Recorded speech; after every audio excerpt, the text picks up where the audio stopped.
तो कहाँ तक उस दिन बात हो गई थी? उस दिन शारीरिक स्वस्थता, मानसिक स्वस्थता और सामाजिक स्वस्थता वाली बात हो गई थी। इसके आगे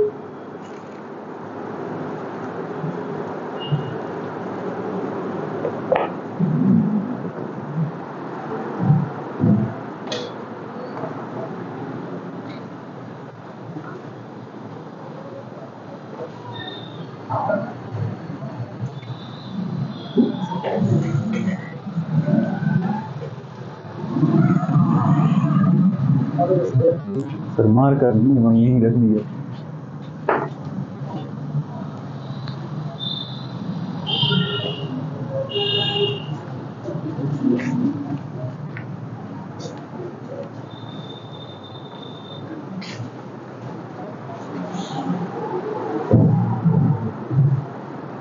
अब इसके बाद जो है स्वास्थ्य को प्रभावित करने वाले कारक से हमें करना है कि स्वास्थ्य को प्रभावित करने वाले कारक कौन कौन से हैं, कौन कौन से ऐसे कारक हैं जिनके आधार पर स्वास्थ्य प्रभावित होता है। जिसमें सबसे पहला देख चुके थे कि इसमें सबसे पहला कौन सा आता है, शारीरिक स्वस्थता। पहला कौन सा आएगा, शारीरिक स्वच्छता की बात करें।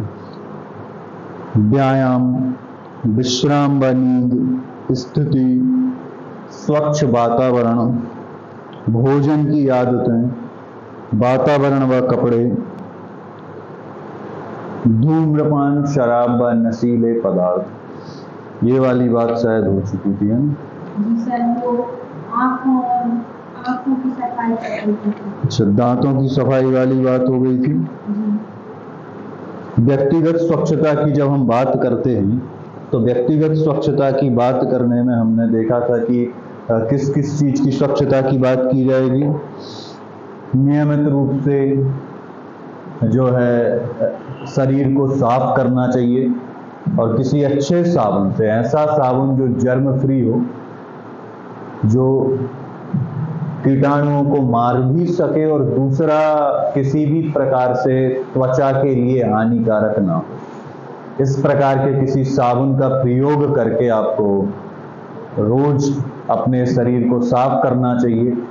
ये बात हमने देख ली थी। दूसरी बात देख ली थी कि नियमित शौच के लिए जाना चाहिए, जिससे क्या होता है कि जो अपशिष्ट पदार्थ हैं वो बाहर निकल जाते हैं।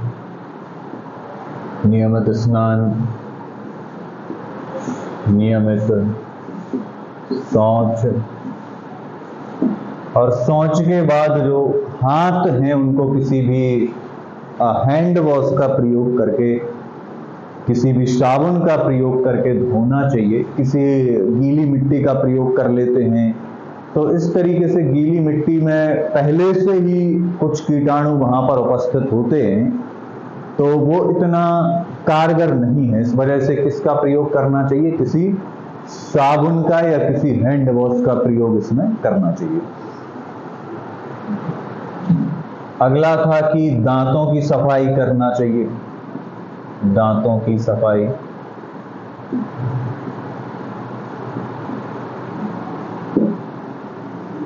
दांतों की सफाई की बात की गई थी कि दांतों की सफाई किस प्रकार से करना चाहिए। तो दांतों में खाने के बाद कुछ फूड पार्टिकल रह जाते हैं, कुछ चीज़ें रह जाती हैं, भोजन के जो चीज़ रह जाती हैं जो दांतों में फंस के रह जाती हैं, तो वो क्या करते हैं कि बैक्टीरिया उसको आके तोड़ते हैं और तोड़ने के बाद उसमें एक अम्ल निकालते हैं। वो अम्ल दांतों का क्षरण करता है। इस वजह से क्या होना चाहिए कि नियमित रूप से दांतों की सफाई करें किसी अच्छे पेस्ट से। कोई एक ऐसा पेस्ट जो बहुत ज़्यादा केमिकल युक्त ना हो, एक ऐसा पेस्ट जिसमें बहुत ज़्यादा केमिकल का प्रयोग ना किया गया हो, उस पेस्ट का उपयोग करके आप दांतों की सफाई कर सकते हैं। दूसरी बात, दांतों की सफाई की बात हो गई थी, तो अब हम क्या करते हैं कि ब्रश बार बार तो कर नहीं सकते, है ना। हम दिन में कई बार कुछ ना कुछ खाते रहते हैं, तो हर बार दांतों की सफाई करना असंभव है। तो इस वजह से क्या किया जाता है कि जब भी कुछ खाया जाए तो सादे पानी से बहुत अच्छे तरीके से मुंह को साफ कर लिया जाए, ताकि भोजन का कोई पार्टिकल, कोई हिस्सा माउथ में ना रह जाए। दांतों की सफाई हो गई थी। उसके बाद आंखों की सफाई की बात की थी। तो आंखों की सफाई में क्या बात की थी? आंखों की सफाई, तो आंखों की सफाई किसी ठंडे पानी से, हाँ, आंखों को साफ कर लेना चाहिए, ताकि आंखों के अंदर जो कुछ गंदगी है वो गंदगी बाहर निकल जाए। फिर है कानों की सफाई। तो कानों में भी आप जानते हैं कि कानों में भी गंदगी भर जाती है, मैल भर जाता है। तो कानों की सफाई भी हम करते हैं। कानों की सफाई के लिए कई व्यक्ति किसी नुकीली चीज का प्रयोग कर लेते हैं, जैसे कोई पिन का प्रयोग करके कानों की सफाई कर लेते हैं, जो कि सही नहीं है, क्योंकि कान एक सेंसिटिव हिस्सा है शरीर का। उसके अंदर इंटरनल कुछ पार्ट्स मौजूद होते हैं। तो पिन या कुछ ऐसी नुकीली चीज जो कि हम कानों से कानों की सफाई कर लेते हैं जिससे, तो वो नुकीली चीज हो सकता है कि कानों के अंदर जाके कुछ इंजरी करा दे, है ना, कुछ ऐसा लग जाए जिससे कि इंजरी वहां पर आ जाए। इस वजह से क्या करना चाहिए कि कानों की सफाई किसी नुकीली चीज से नहीं करना चाहिए। इसके लिए डॉक्टर की सलाह लेनी चाहिए। तो डॉक्टर कुछ इसके लिए ड्रॉप्स वगैरह बताते हैं, तो वो ड्रॉप्स कानों में डाले जाते हैं, तो उससे जो कानों के अंदर की गंदगी होती है, मैल होता है, वो बाहर निकल जाता है। तो कानों की सफाई में विशेष ध्यान ये रखना है कि कभी भी किसी भी प्रकार की नुकीली वस्तु का प्रयोग करके कानों को साफ नहीं करना, क्योंकि कान के अंदर के कुछ इंटरनल हिस्से हैं। तो हम नुकीले पदार्थ का, नुकीली चीज का उपयोग करके, नुकीले किसी चीज का उपयोग कर लें, पिन, पेन, और कुछ इंजरी हो जाए, कान के अंदर कुछ चोट लग जाए,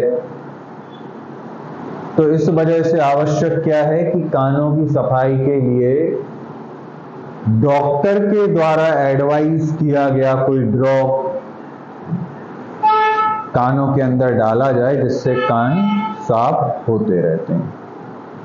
ये कुछ स्वच्छता की बात थी कि किस तरीके से व्यक्तिगत स्वच्छता रख के बहुत हद तक कई बीमारियों से बचा जा सकता है।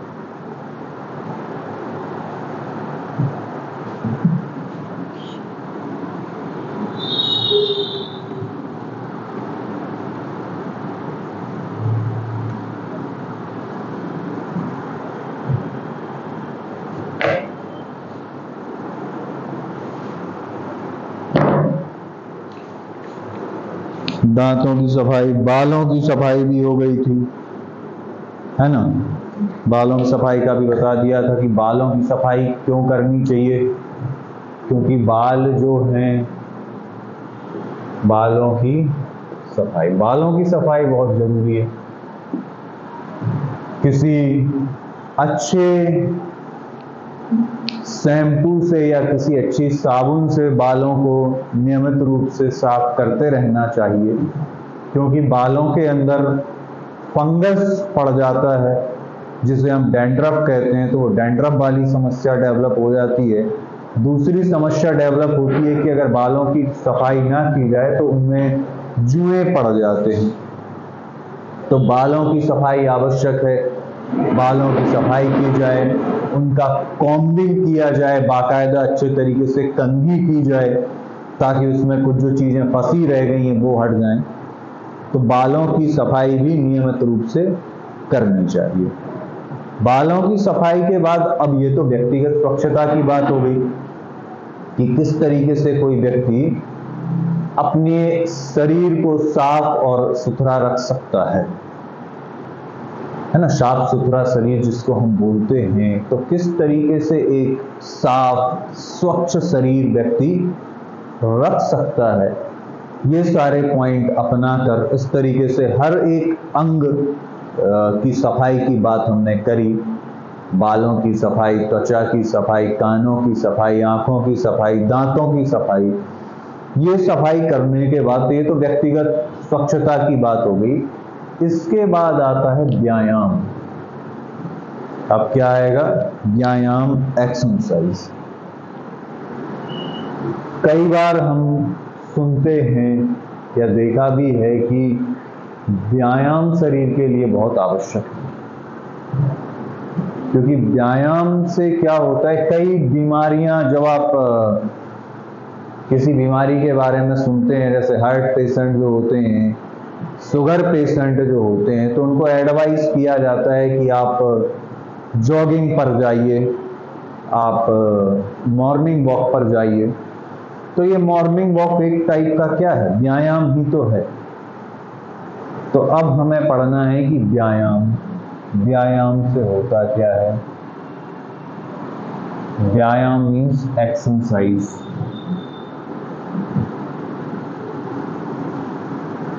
एक्सरसाइज के लाभ क्या क्या हैं? तो एक्सरसाइज के लाभ तो बताने की आवश्यकता ही नहीं, सब लोग जानते हैं।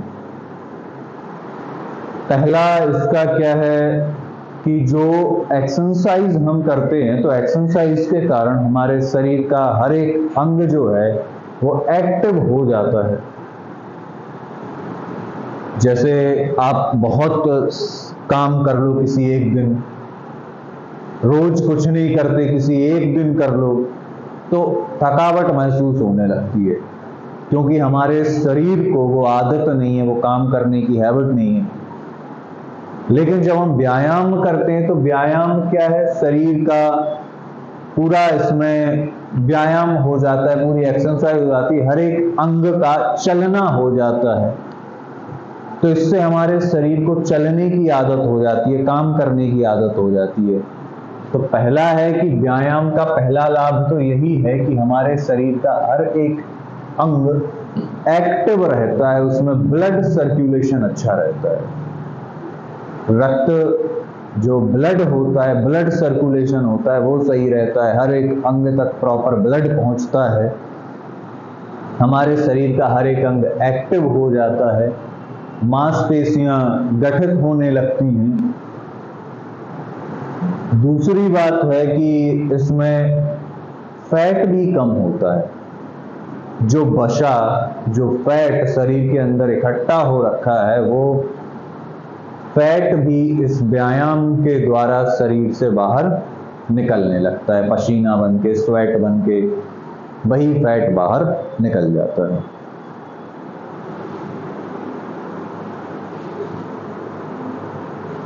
तो व्यायाम के लाभ क्या क्या हैं? तो पहले तो ये है कि व्यायाम सुव्यवस्थित हो, नियमित हो और सही ढंग से किया गया हो।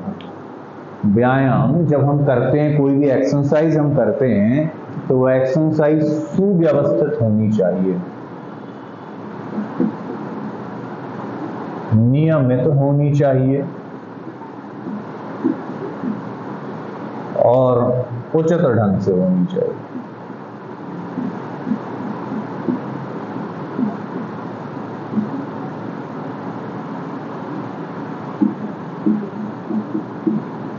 3 बातें ध्यान रखने वाली हैं कि जो व्यायाम करते हैं वो सुव्यवस्थित हो, नियमित हो। नियमित मतलब ऐसा नहीं कि हमने 2 दिन तो व्यायाम करा और हम चाहें कि हमें उसका प्रॉफिट मिल जाए। 2 दिन व्यायाम करने से आपको व्यायाम का प्रॉफिट नहीं मिलेगा। व्यायाम नियमित होना चाहिए, रोज आपको व्यायाम करना है। रोज व्यायाम करने से ही उसके जो लाभ हैं वो आपको प्राप्त होंगे। उचित ढंग से होना चाहिए,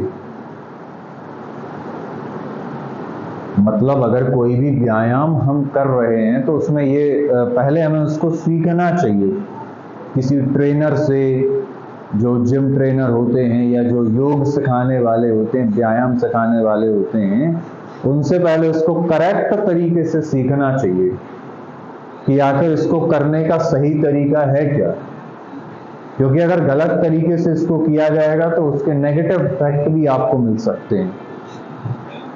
एक करेक्ट पोस्चर बना के करना चाहिए। जो करेक्ट पोस्चर है कि किस तरीके से उसमें बैठना है, किस अंग का प्रयोग करना है, कितनी देर तक उस व्यायाम को करना है, ये सारी बातें इसमें, सारी बातों से क्या उचित ढंग से होनी चाहिए। पोस्चर कैसा रखना है, कितने समय के लिए करना है, किस अंग का प्रयोग करना है। क्योंकि अगर गलत तरीके से व्यायाम को किया जाए तो उसके गलत असर भी देखने में आते हैं।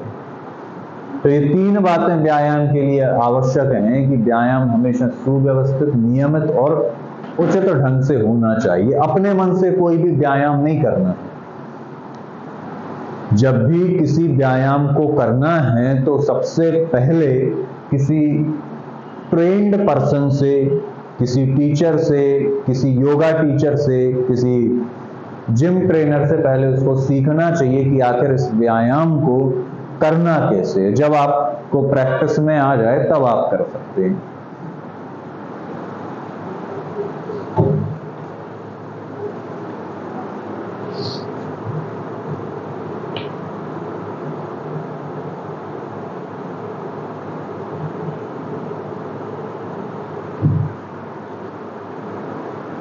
अब लाभ, ये तो हो गए तरीके की 3 तरीके से व्यायाम जब हम करते हैं तो ये 3 बातों का विशेष रूप से व्यायाम के दौरान ध्यान रखा जाना चाहिए।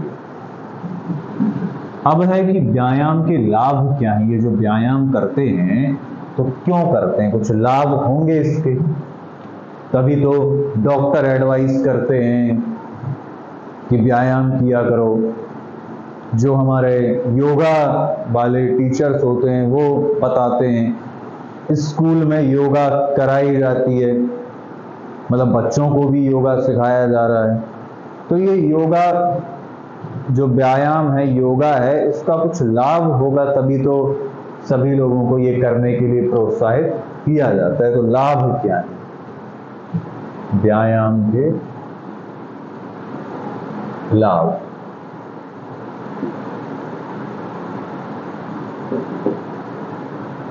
पहला लाभ, शरीर को क्रियाशील बनाता है।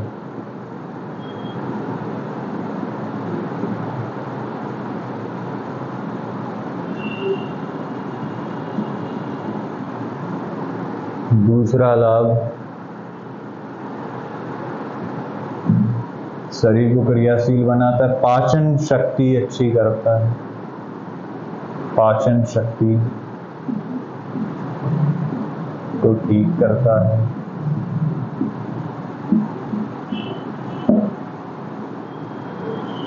थर्ड, वसा कम करता है, फैट कम करता है। फोर्थ, ब्लड सर्कुलेशन सही करता है।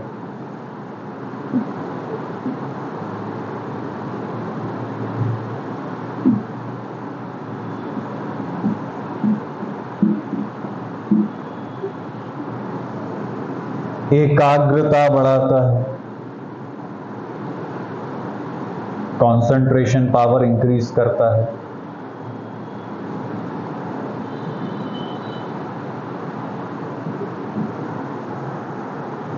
तो ये कुछ लाभ हैं, और भी कई लाभ हैं। ये तो बहुत कम लाभ इसमें लिखे हैं। बहुत सारे लाभ व्यायाम के आप अपने अनुसार भी बता सकते हैं कि कौन कौन से लाभ व्यायाम के होते हैं। ये तो कुछ गिने चुने पॉइंट्स हैं, कई अनगिनत लाभ व्यायाम के हैं जिनको आप जानते हैं।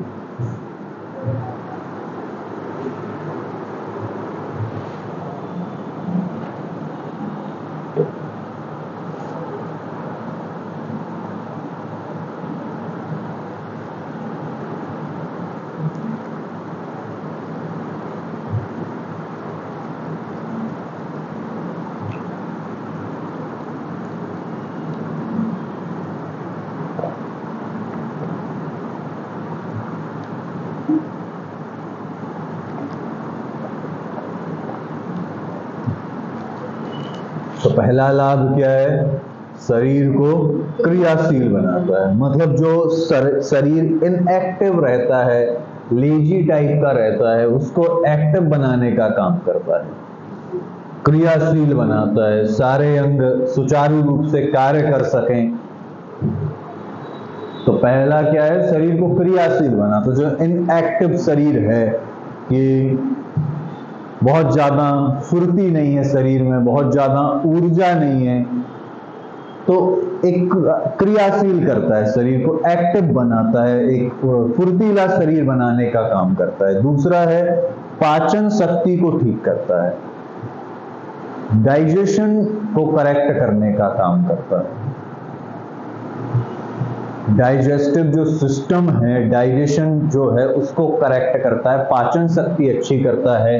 इससे व्यक्ति जो कुछ भी खाता है वो सही तरीके से डाइजेस्ट होता है और उसको पूरे पोषक तत्व उसके प्राप्त होते हैं। वसा कम करता है। आपने कई बार सुना होगा, जो लोग थोड़े से फैटी होते हैं, मोटे होते हैं, उनको कहा जाता है कि आपको व्यायाम करना चाहिए। तो व्यायाम करने से क्या होता है कि शरीर का जो है वसा कम होता है। जो फैट शरीर के अंदर जमा है वो फैट स्वेट के द्वारा, पसीने के द्वारा बाहर निकलता है। ब्लड सर्कुलेशन सही करता है।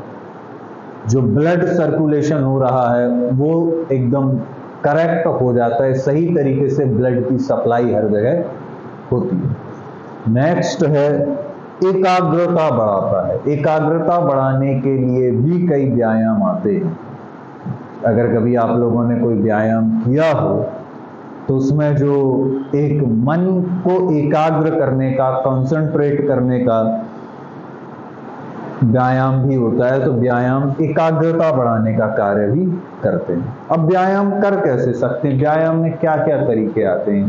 तो व्यायाम के लिए कई ऐसे व्यायाम हैं जो तो किसी पर्टिकुलर जिसमें मुद्राएं की जाती हैं, कुछ मुद्राओं वाले व्यायाम होते हैं जो आप लोगों ने देखे होंगे, कि जिसमें कई प्रकार की आसन लगा के व्यायाम किए जाते हैं। पर कुछ व्यायाम ऐसे हैं जो व्यक्ति नॉर्मली कर सकता है।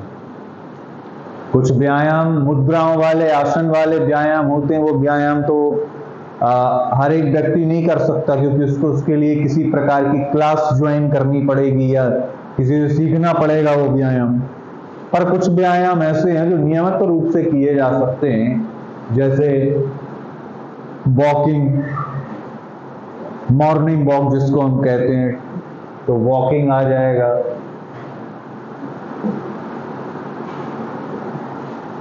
तैराकी, तैराकी एक बहुत अच्छा व्यायाम है। इसमें शरीर के हाथ पैर बहुत अच्छे से व्यायाम होता है। तैराकी एक व्यायाम है। स्विमिंग जिसको हम कहते हैं। थर्ड, रस्सी कूदना। रस्सी कूदना भी एक व्यायाम है।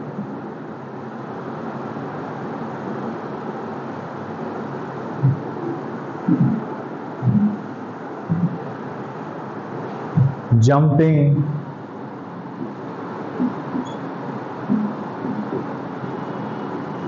बच्चे कूदते हैं ना, कूदना, ये भी एक व्यायाम है। तो ये चार पांच कुछ ऐसे व्यायाम होते हैं। वॉकिंग करना, तैराकी करना, साइकिलिंग करना, साइकिल चलाना, साइकिल चलाना,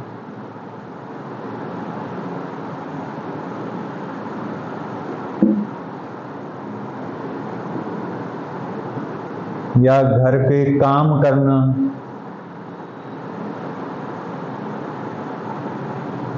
ये भी व्यायाम ही हो गया। आप छत तक गए, छत से फिर नीचे उतर के आए, फिर छत तक गए, फिर नीचे उतर के आए, कुछ काम कर रहे हैं आप, घर का साफ सफाई का काम कर रहे हैं, उसमें भी आपका व्यायाम हो रहा है। साइकिल चला रहे हैं, आपको अगर कोई बहुत ज़्यादा दूरी पर नहीं जाना है, बहुत थोड़े कम दूरी पर जाना है, तो उसके लिए आप क्या कर सकते हैं, साइकिल का प्रयोग कर सकते हैं। साइकिल के प्रयोग से दो फायदे होते हैं। पहला फायदा आपका व्यायाम होता है, दूसरा फायदा क्या होता है कि प्रदूषण कम होता है, क्योंकि साइकिल किसी प्रकार का प्रदूषण क्रिएट नहीं करती। जंपिंग का मतलब कूदना, इससे शरीर का व्यायाम होता है। रस्सी कूदना ये भी एक व्यायाम है, इसमें भी शरीर के सभी अंगों का व्यायाम हो जाता है। तैराकी करना, वॉकिंग करना, मॉर्निंग वॉक, इवनिंग वॉक, किसी भी प्रकार की वॉकिंग हो सकती है, या तो आप मॉर्निंग में वॉकिंग पर जाते हो या इवनिंग में जाते हो। खेल खेलना, किसी भी प्रकार का कोई खेल आप खेलते हो,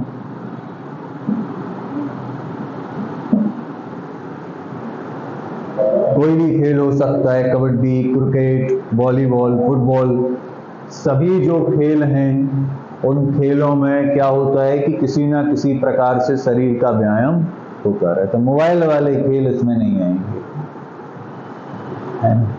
खेल खेलने मोबाइल वाले खेल नहीं आएंगे कि मोबाइल उठा के आप उसमें खेल रहे हैं, तो उसमें वो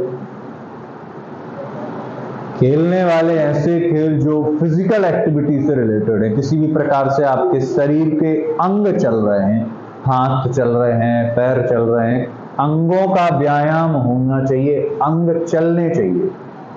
बैठकर खेलने वाले खेल इसमें नहीं आएंगे। हाँ, जैसे चेस है, जो चेस होता है वो बैठकर खेला जाता है, तो चेस में शारीरिक व्यायाम ना हो के मानसिक व्यायाम होता है वहां पर, क्योंकि चेस में हमें दिमाग लगाना पड़ता है, वो दिमाग वाला खेल है, तो चेस में मानसिक व्यायाम होता है। तो ये सभी शारीरिक व्यायाम के प्रकार हैं कि अगर आप कोई पर्टिकुलर मुद्राओं वाला, आसन वाला व्यायाम नहीं कर सकते हैं, तो ये जो व्यायाम है ये करके भी शरीर को दुरुस्त किया जा सकता है। ये ऐसे व्यायाम है जिसके लिए आपको किसी पर्टिकुलर ट्रेनिंग की आवश्यकता नहीं है। खेल खेलना, कोई पर्टिकुलर ट्रेनिंग की आवश्यकता नहीं है। घर के काम करना, डस्टिंग करना, साफ सफाई करना, इसमें भी व्यायाम होता है, इसके लिए आपको कोई आसन सीखने की आवश्यकता नहीं है। तो ये सभी व्यायाम के ऐसे प्रकार हैं जो व्यक्ति घर पे कर सकता है, कोई आसन इसके लिए पर्टिकुलर सीखने की आवश्यकता उसको नहीं। तो ये व्यायाम के प्रकार हो गए कि इस प्रकार से आप अगर चाहें तो घर पे इस तरीके से आप व्यायाम कर सकते हैं। दूसरी बात, इनके लाभ भी हो गए कि लाभ क्या क्या थे।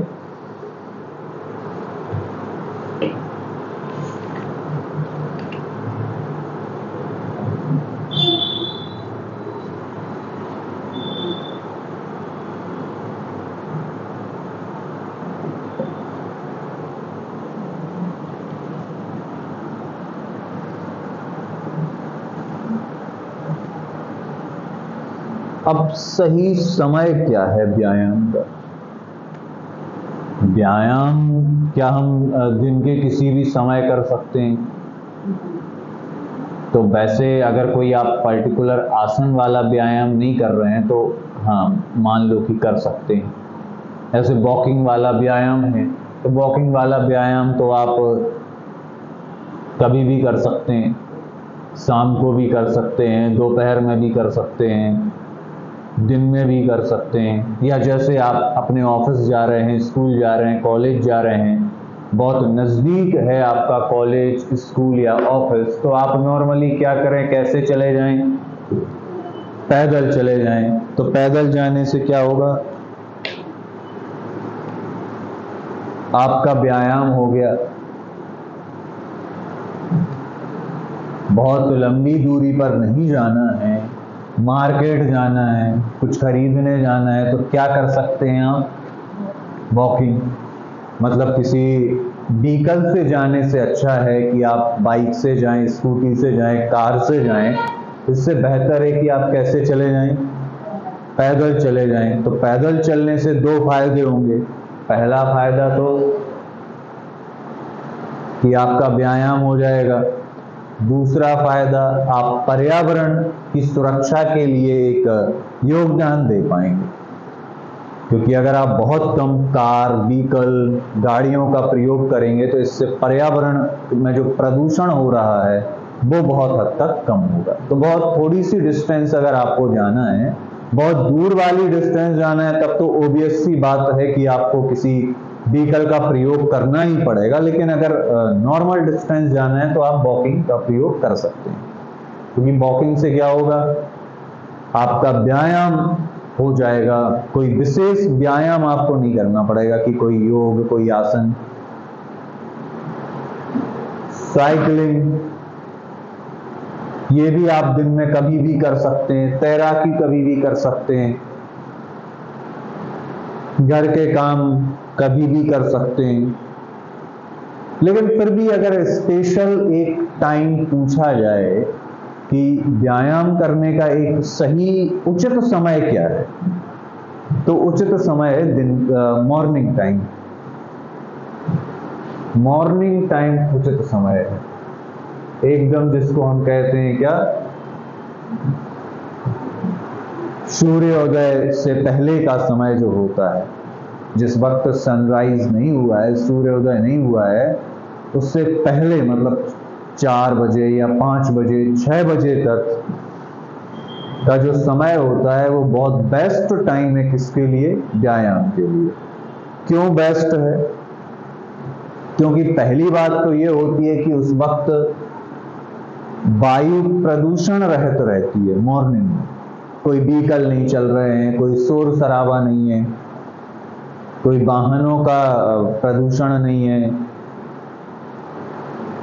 तो पहली बात तो क्या है कि वायु बहुत स्वच्छ रहती है, प्रदूषण रहित रहती है। दूसरी बात, मॉर्निंग में आपने कुछ खाया नहीं होता है, तो उससे क्या रहता है कि आप जंपिंग बहुत अच्छे से कर सकते हो, दौड़ सकते हो। आप खाना खाने के बाद दौड़ो और खाना खाने से पहले दौड़ो, ज़्यादा कंफर्टेबल कब होंगे? खाना खाने से पहले, क्योंकि उस वक्त आपका पेट खाली है, तो खाली पेट में आप व्यायाम बहुत अच्छे से कर सकते हैं। तो दो बातें, अगर समय की बात की जाए कि बेस्ट टाइम क्या है, तो बेस्ट टाइम है मॉर्निंग टाइम, सुबह का टाइम। और सुबह में कितना? सूर्योदय के पहले का समय, मतलब 4, 5, 6 तक मान लो। कारण क्या है? कारण दो कारण है कि एक तो सूर्योदय से पहले 5-6 बजे तक का जो समय होता है, उस वक्त वायु शुद्ध होती है, मतलब हमें शुद्ध वायु मिलेगी, प्रदूषण रहित वायु मिलेगी। दूसरी बात, मॉर्निंग टाइम में पेट खाली होता है, तो उस वक्त आप कोई विशेष व्यायाम भी कर सकते हैं। आप कोई आसन वाला व्यायाम अगर करना चाहते हैं, तो आसन वाला व्यायाम भी मॉर्निंग टाइम में अच्छे तरीके से किया जा सकता है। लेकिन अगर आसन वाला व्यायाम जैसे शीर्षासन करना है या कोई आसन वाला व्यायाम करना है और खाना खाने के बाद करें, तो एक तो वो सही तरीके से हो भी नहीं पाएगा, दूसरा उसके नेगेटिव इफेक्ट भी आने लग जाएंगे। तो सही समय क्या है? सही समय है morning time. Morning time is the best time. सुबह का समय इसको आप लिख सकते हैं, मॉर्निंग टाइम, सुबह का समय।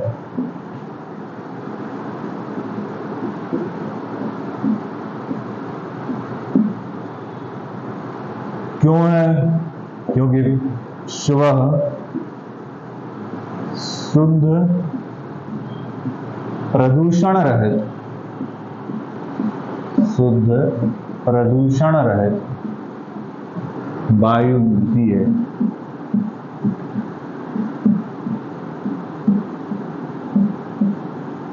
दूसरी बात, सुबह पेट खाली रहता है।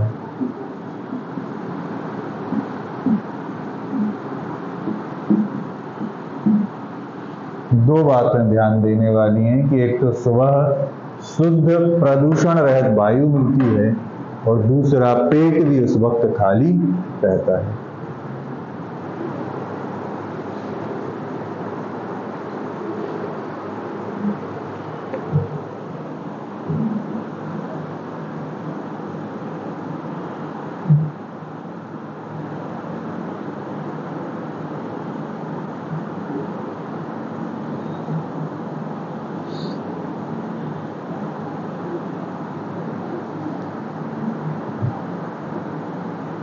वैसे आवश्यक नहीं है कि आपको मॉर्निंग में ही करना है।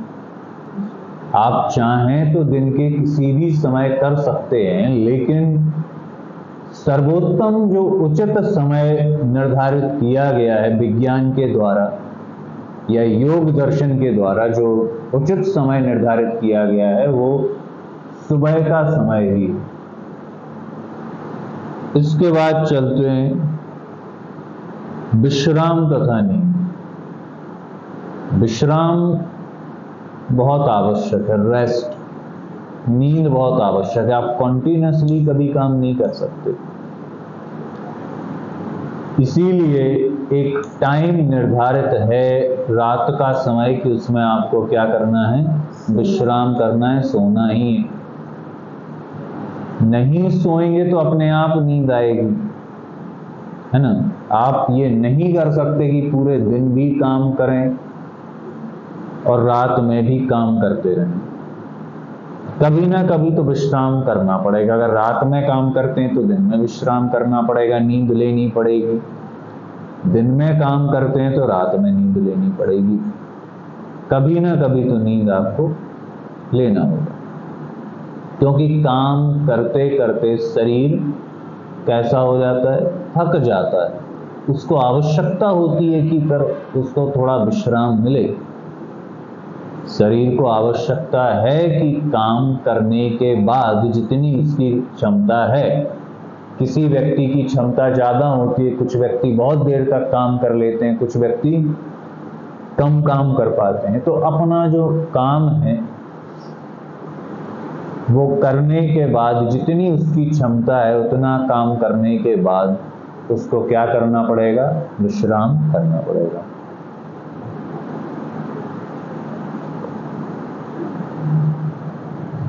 तो विश्राम तथा नींद। व्यायाम करने के बाद दूसरी आवश्यक बात है विश्राम तथा नींद। विश्राम बोल दो या नींद बोल दो।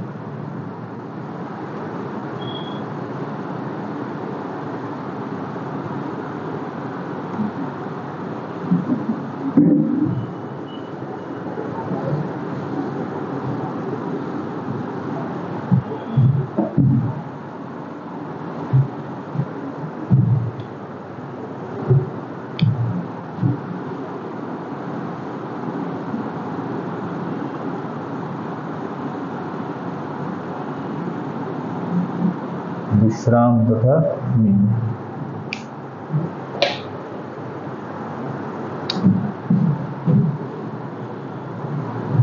निरंतर कार्य करते रहने पर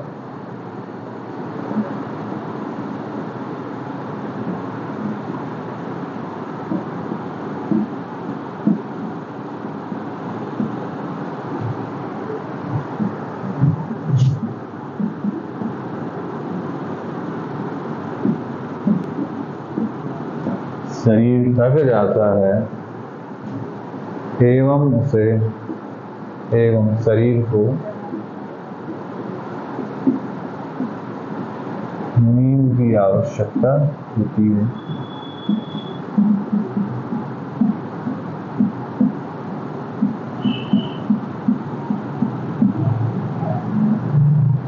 निरंतर कार्य किया जाएगा तो शरीर थक जाएगा, और थक जाएगा तो उसे विश्राम देना पड़ेगा, नींद देनी पड़ेगी, ताकि वो दोबारा से कार्य करने के लिए तैयार हो सके। यहां पर एक शब्द आता है फैटिग। क्या शब्द आएगा? फैटिग। फैटिग शब्द का अर्थ होता है शरीर की और अधिक कार्य करने की अक्षमता। एक वर्ड आएगा फैटिग। फैटिग का अर्थ होता है शरीर की और अधिक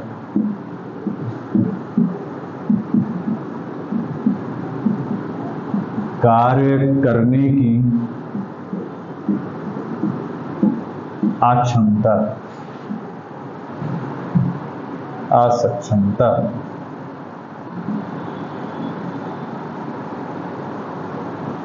आपने कोई बहुत ज्यादा काम कर लिया, करते जा रहे हैं, एक कंडीशन ऐसी आएगी कि आपको लगेगा कि अब और अधिक काम आप नहीं कर सकते। शरीर कहेगा कि अब और अधिक काम वो नहीं कर पाएगा। तो जब शरीर की तरफ से ऐसा इशारा आपको मिले कि अब और अधिक काम नहीं हो पाएगा, उसको क्या कहते हैं? फैटिग। जब शरीर की तरफ से ऐसा इशारा प्राप्त होता है कि अब और अधिक कार्य नहीं किया जा सकता है, उसे क्या कहते हैं हम? फैटिग कहा जाता है।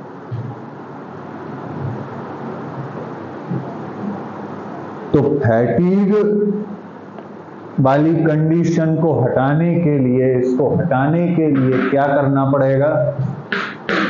विश्राम और नींद। क्योंकि फैटिग मतलब अब असक्षमता है, अब आगे कार्य नहीं किया जा सकता। क्यों नहीं किया जा सकता? क्योंकि शरीर बहुत ज्यादा थक चुका है, और जब शरीर बहुत ज्यादा थक जाए तो उसको क्या देना पड़ेगा? विश्राम तथा नींद। जब वो विश्राम और नींद ले लेगा तो फिर से रिचार्ज हो जाएगा, फिर से तैयार हो जाएगा, और फिर आगे के कार्यों को करेगा।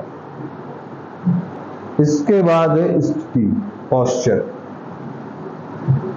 आपने सुना होगा कि जब कभी हम बैठते हैं, बच्चे बैठते हैं, तो उनको एडवाइस किया जाता है कि एकदम स्ट्रेट बैठें।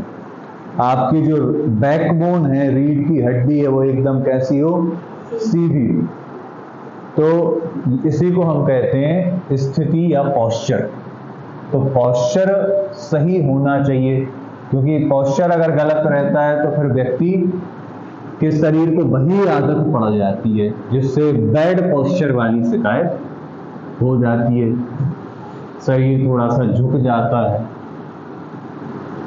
कंप्यूटर पर काम करते रहना पूरे दिन, किसी गलत स्थिति में बैठे रहना, मोबाइल पूरे दिन चलाना, जिस वजह से आंखें हमेशा नीचे झुकी रहती हैं, सिर झुका रहता है। तो गलत स्थिति में अगर हम बहुत लंबे समय तक बैठेंगे तो शरीर वही स्थिति स्वीकार कर लेगा। अगर बहुत लंबे समय तक कोई झुका रहे, झुके, बैकबोन उसकी झुकी रहे, सीधी ना रहे, तो उस व्यक्ति को वही आदत में आ जाएगा। तो इस वजह से अगला पॉइंट क्या है? स्थिति, जिसे कहा जाता है क्या? पोस्चर। तो पोस्चर का अर्थ है, स्थिति का अर्थ है कि शरीर एकदम सीधा होना चाहिए, रीढ़ की हड्डी एकदम सीधी होनी चाहिए, झुककर नहीं बैठना है, झुककर नहीं चलना है। तो क्या हो जाएगा? शरीर की स्थिति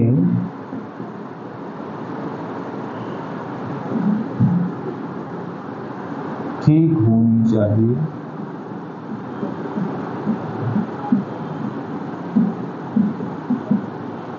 एकदम करेक्ट पोस्चर हो, सीधा, बैकबोन सीधी हो, रीढ़ की हड्डी बहुत ज्यादा झुकी हुई ना हो, एकदम सीधे होकर आप बैठ रहे हो।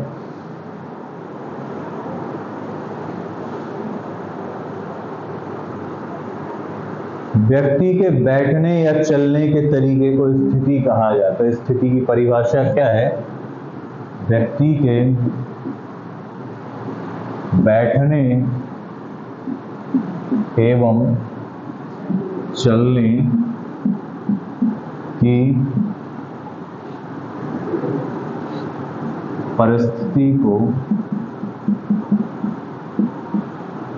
व्यक्ति के बैठने या चलने के तरीके को, व्यक्ति के बैठने या चलने के तरीके को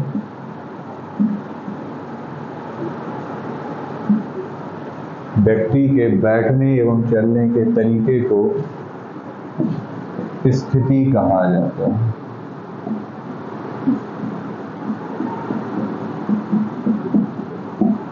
व्यक्ति के बैठने एवं चलने के तरीके को स्थिति कहा जाता है। व्यक्ति किस प्रकार से चलता है? एकदम सीधा चलता है कि थोड़ा झुक के चलता है? बैठता है किस तरीके से है?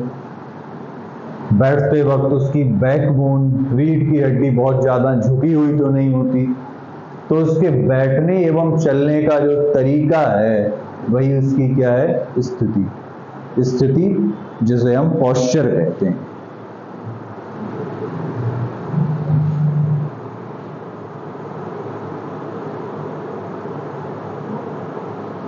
अब सही स्थिति किसे कहेंगे? ऐसी स्थिति जिसमें ऊर्जा की न्यूनतम मात्रा का प्रयोग हो। किसी कार्य को करते समय सही स्थिति वह स्थिति है जिसमें ऊर्जा की न्यूनतम मात्रा के उपयोग की आवश्यकता हो। सही स्थिति की परिभाषा क्या है? ये तो स्थिति की परिभाषा हो गई। अब सही स्थिति किसे कहेंगे कि कौन सी स्थिति सही स्थिति है? सही स्थिति ऐसी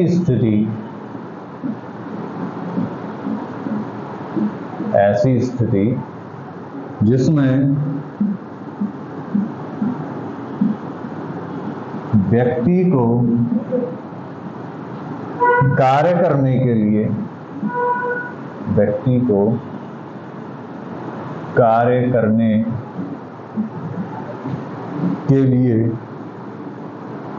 न्यूनतम ऊर्जा की आवश्यकता पड़ेगी।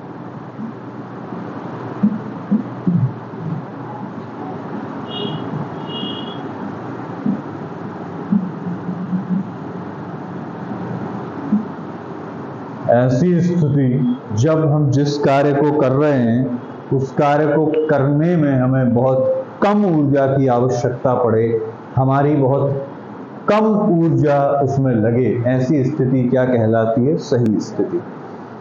ऐसी स्थिति जिसमें व्यक्ति को कार्य करने के लिए न्यूनतम ऊर्जा की आवश्यकता हो, उसकी बहुत अधिक ऊर्जा लॉस ना हो, बहुत अधिक ऊर्जा का प्रयोग ना हो, ऐसी स्थिति को सही स्थिति कहा जाता है। तो ये बात हो गई कि पोस्चर कैसा होना चाहिए।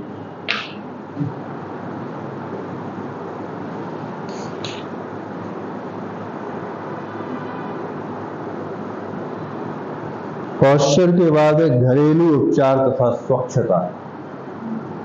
अब स्वच्छता में अभी तो हमने बात कर ली सारी स्वच्छता की, केवल बात करी थी कि हमारा शारीरिक स्वच्छता कैसे बना के रखना है।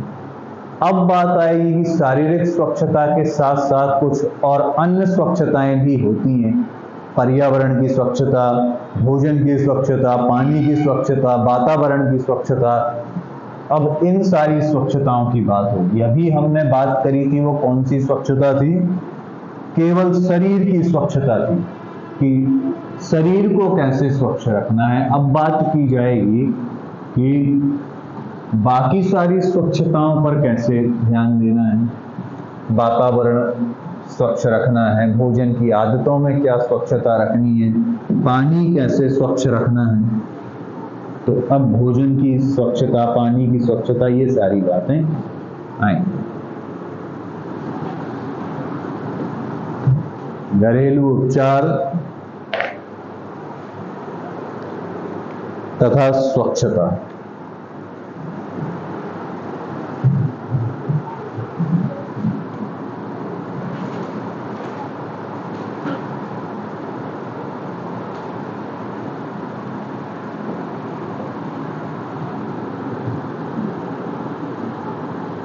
घरेलू उपचार तथा स्वच्छता। अब ये वो स्वच्छता नहीं है जो हमने पढ़ी थी। जो पहले स्वच्छता पढ़ी थी वो कौन सी स्वच्छता थी? शारीरिक स्वच्छता, कि शरीर को कैसे स्वच्छ रखना है। ये वाली जो स्वच्छता है वो वातावरण की स्वच्छता है। शरीर के अन्यत्र जो और स्वच्छताएं होती हैं उनकी बात इसमें की जाएगी।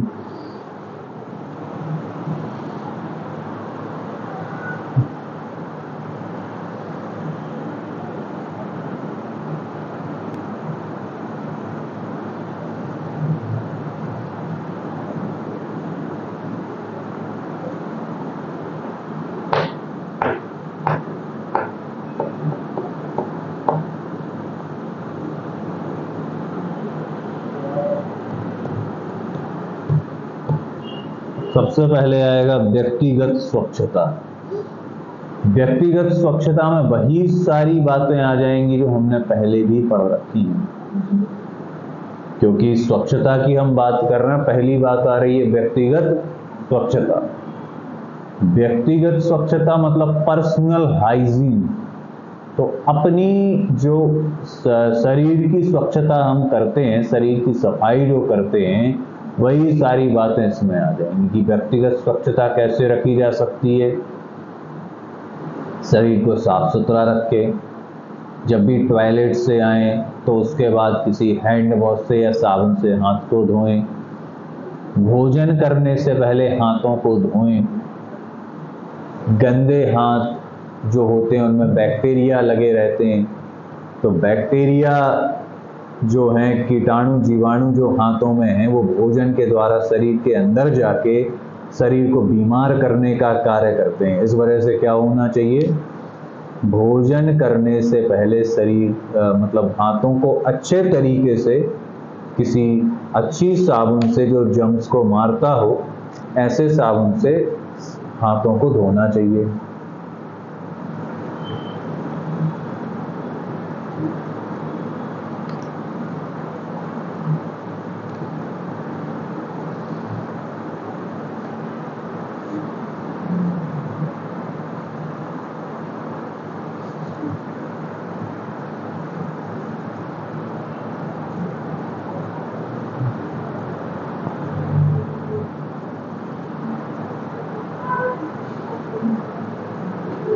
घरेलू उपचार भी कुछ आते हैं। घरेलू उपचार का एक अगला ही चैप्टर है। इसके बाद वाला जो चैप्टर है, तो पूरा चैप्टर इसी पर आधारित है, घरेलू उपचार के लिए। कुछ जो बीमारियां होती हैं ना, उनका हम घर में ही उपचार कर लेते हैं। सर्दी जुकाम, कुछ दर्द हो रहा है, सिर दर्द हो रहा है, कुछ थोड़ा सा बुखार आ गया है, तो इनका उपचार घर पे ही हो जाता है। अब चलते हैं किस पे? घरेलू उपचार तथा स्वच्छता में व्यक्तिगत स्वच्छता। पहला पॉइंट है व्यक्तिगत स्वच्छता।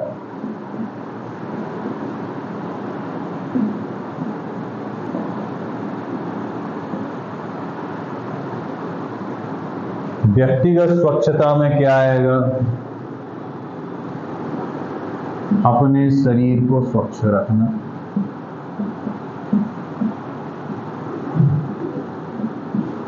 अपने शरीर को स्वच्छ रखना।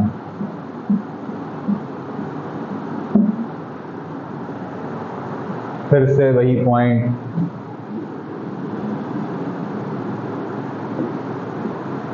स्नान करना, शौच के बाद साबुन से हाथ धोना,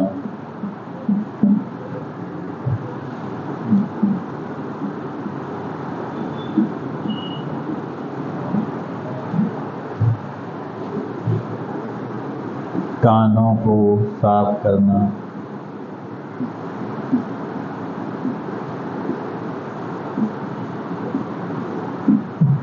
आंखों की सफाई,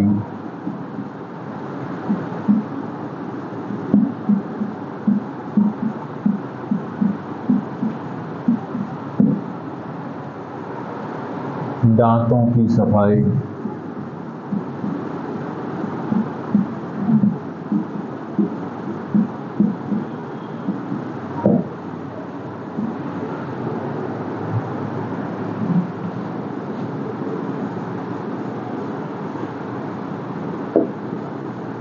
बालों की सफाई, आँखों की सफाई, दांतों की सफाई, बालों की सफाई, स्वच्छ कपड़े,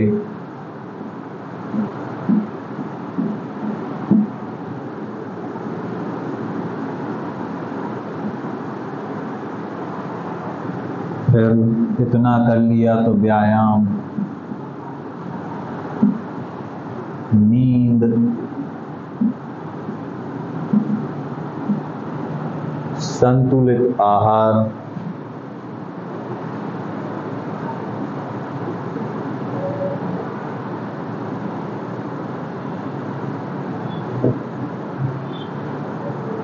ये सभी कुछ बातें हैं जो व्यक्तिगत स्वच्छता को निर्धारित करती हैं। ये बात हम पहले भी पढ़ चुके थे। ये सारी बातें जब स्वच्छता की बात आई है तो फिर से एक बार ये पॉइंट दे दिया है कि स्वच्छता में सबसे पहला पॉइंट किसकी बात करेंगे? व्यक्तिगत स्वच्छता की।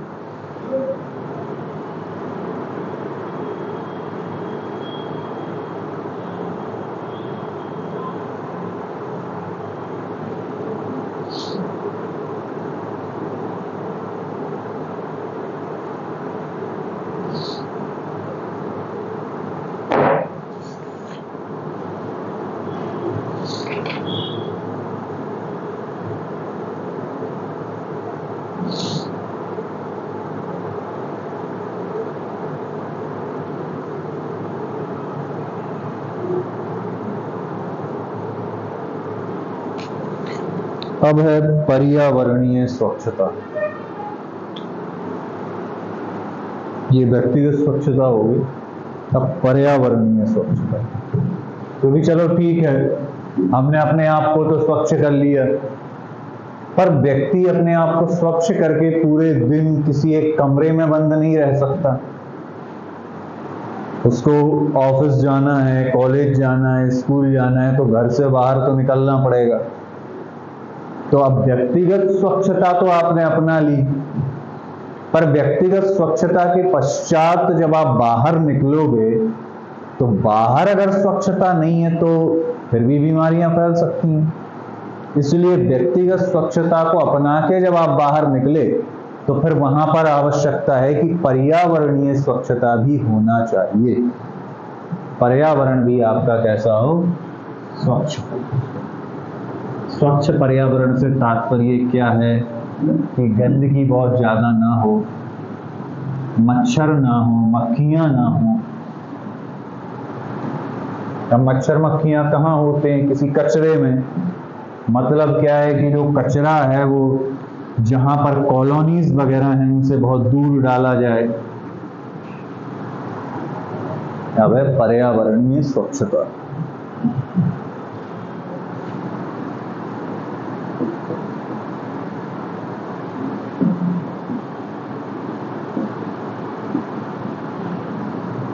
तो इसमें सबसे पहला पॉइंट आएगा शौचालयों का निर्माण।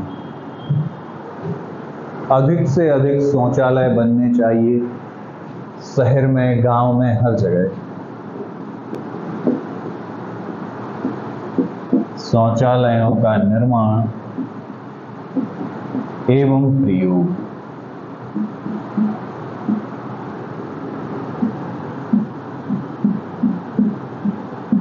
दूसरा पॉइंट कि अगर शौचालय हर जगह नहीं बन पा रहे हैं तो फिर क्या करना चाहिए? शौच के लिए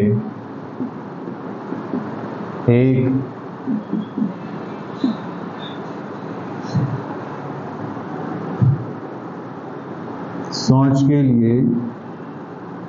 कॉलोनी या जहां पर लोग रह रहे हैं घरों से दूर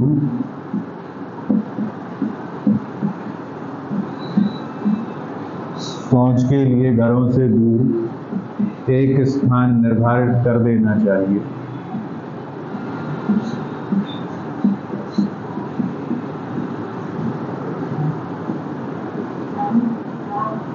एक स्थान निर्धारित करना चाहिए।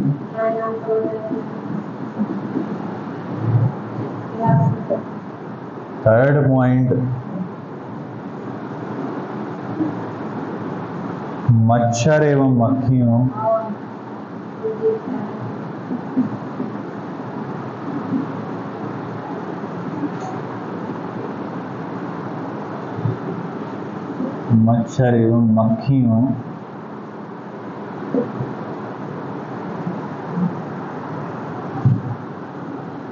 को पनपने का स्थान न दिया जाए।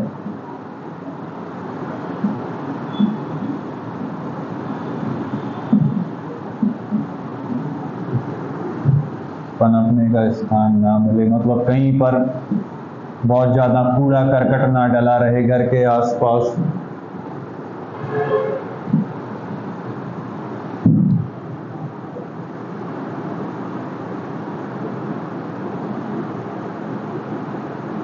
घरों के आसपास कूड़ा करकट गंदा पानी इकट्ठा ना हो। कूड़ा एवं गंदा पानी इकट्ठा ना हो।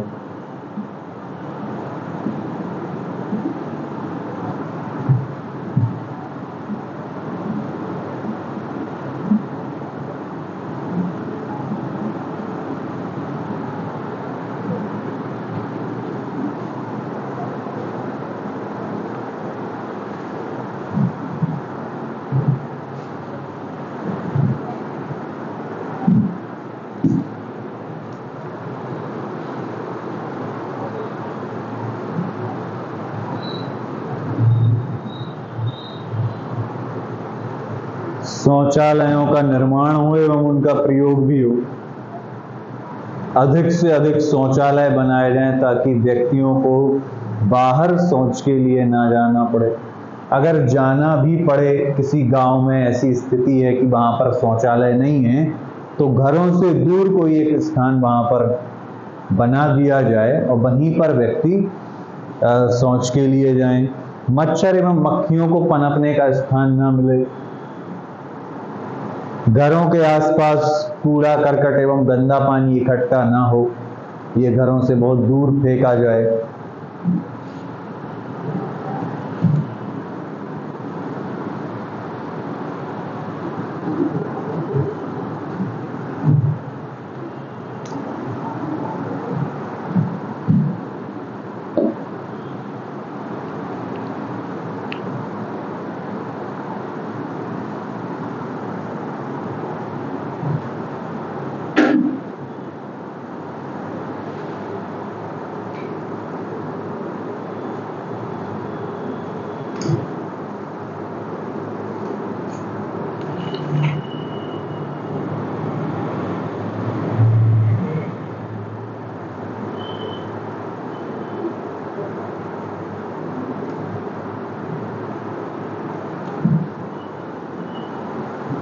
अगली बात, शौचालयों को साफ किया जाए। शौचालयों को नियमित रूप से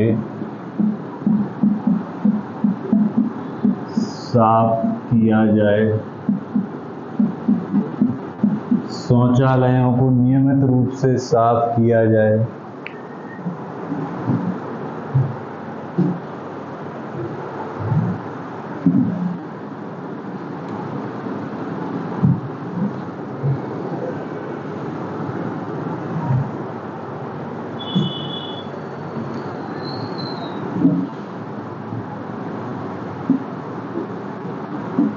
शिशुओं को मल उत्सर्जन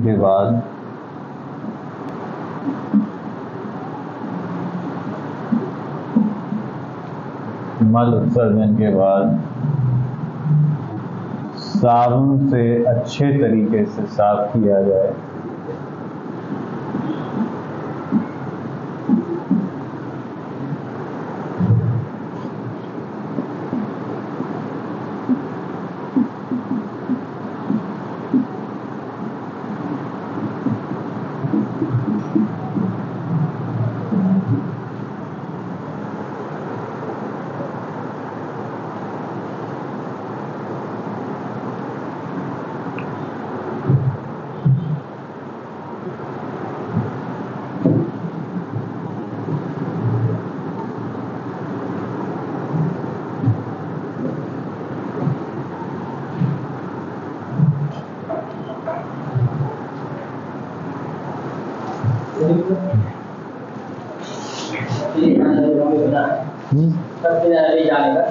अच्छा।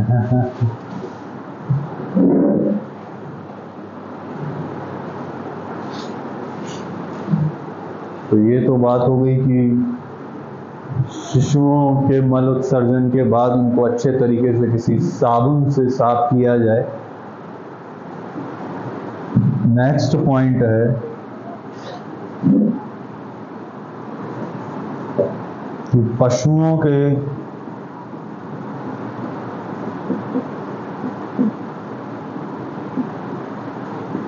मल मूत्र को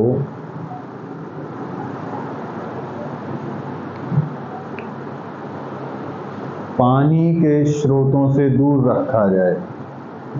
जो पानी के स्रोत होते हैं, हैंडपंप है, ट्यूबवेल है, नदियां हैं, कुएं हैं, इनसे दूर रखा जाए। मलमूत्र को पानी के स्रोतों से दूर रखा जाए।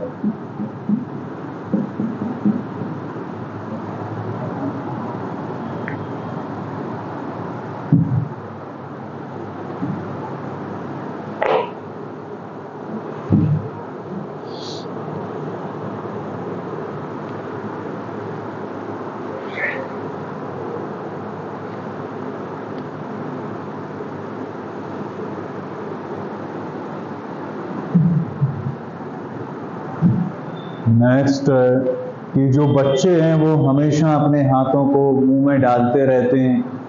इस वजह से उनके हाथों को समय समय पर साबुन से धोना चाहिए।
बच्चे अपने हाथों को मुंह में डालते रहते हैं, इसलिए बच्चों के हाथों को साबुन से धोते रहना चाहिए।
अब है भोजन संबंधी स्वच्छता।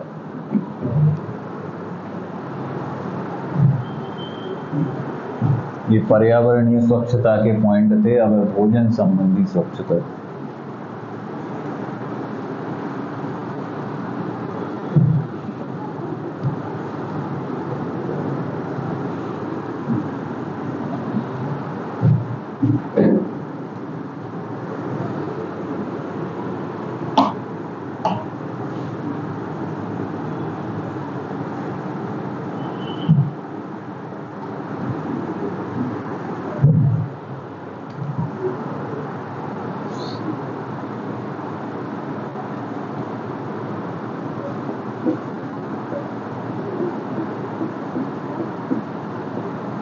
भोजन संबंधी स्वच्छता बहुत महत्वपूर्ण बिंदु है कि किस प्रकार से भोजन जो आप तैयार करते हैं उसको अच्छा स्वच्छ रख सकते हैं, क्योंकि अगर अशुद्ध भोजन का सेवन किया जाएगा तो बहुत सी बीमारियां उससे फैलती हैं।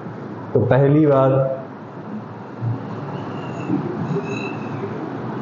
रसोई घर जो है, जहाँ पर किचन जो है, खाना बन रहा है, साफ एवं सूखा हो। रसोई घर साफ एवं सूखा हो।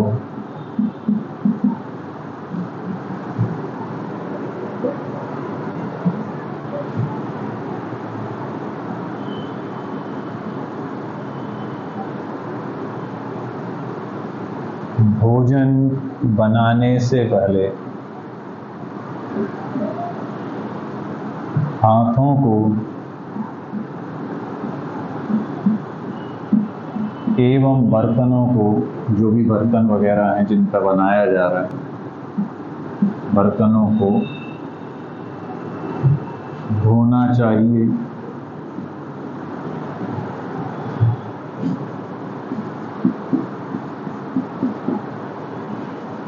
तीसरा पॉइंट है, फल एवं सब्जियों को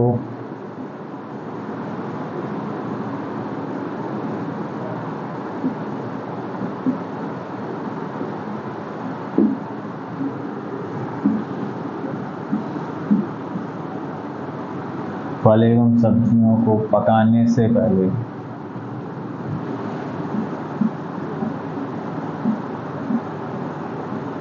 अच्छे से धोना चाहिए।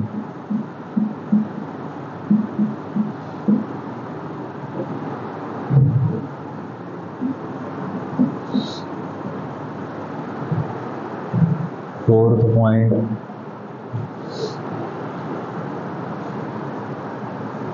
फल एवं सब्जियों को पकाने से पहले अच्छे से धोना चाहिए।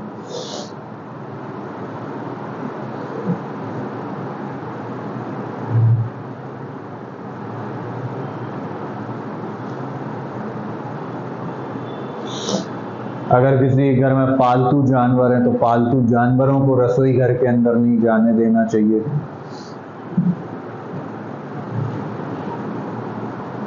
पालतू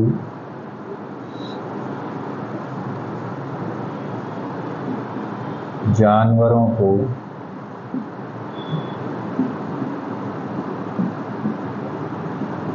रसोई घर में नहीं जाने देना चाहिए।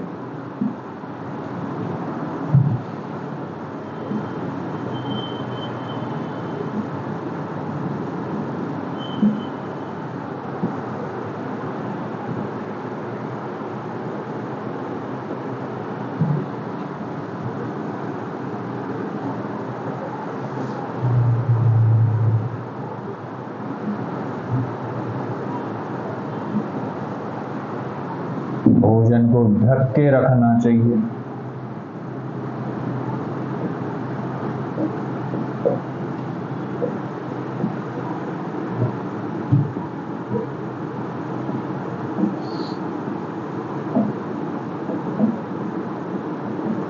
ढक के रखना चाहिए। ढक के नहीं रखेंगे तो क्या होता है, उस पर मक्खियाँ आके बैठती हैं। वही मक्खियाँ किसी गंदगी से आई हैं, किसी कचरे से आई हैं, तो वो अपने साथ कुछ बैक्टीरिया वगैरह ले आती हैं जो कि खाने पर छोड़ देती हैं। इस वजह से खाने को हमेशा ढक के रखना चाहिए।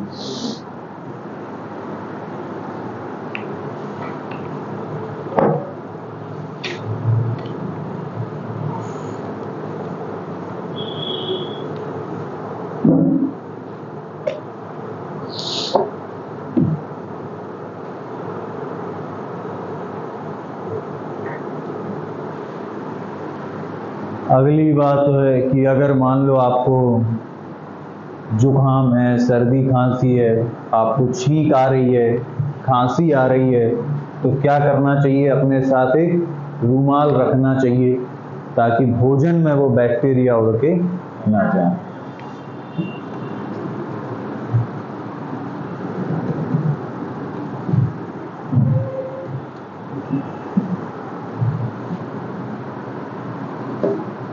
छींकते या खांसते समय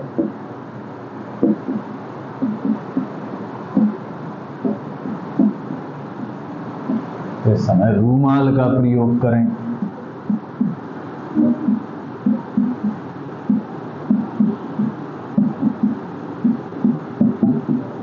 छींकते या खांसते समय रूमाल का प्रयोग करना चाहिए।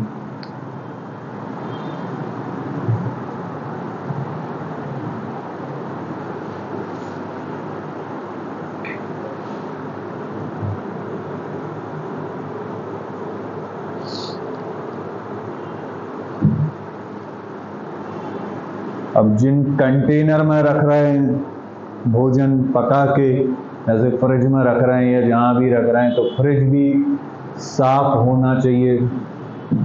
फ्रिज या जिन बर्तनों में खाने को रखा जा रहा है वो साफ होने चाहिए।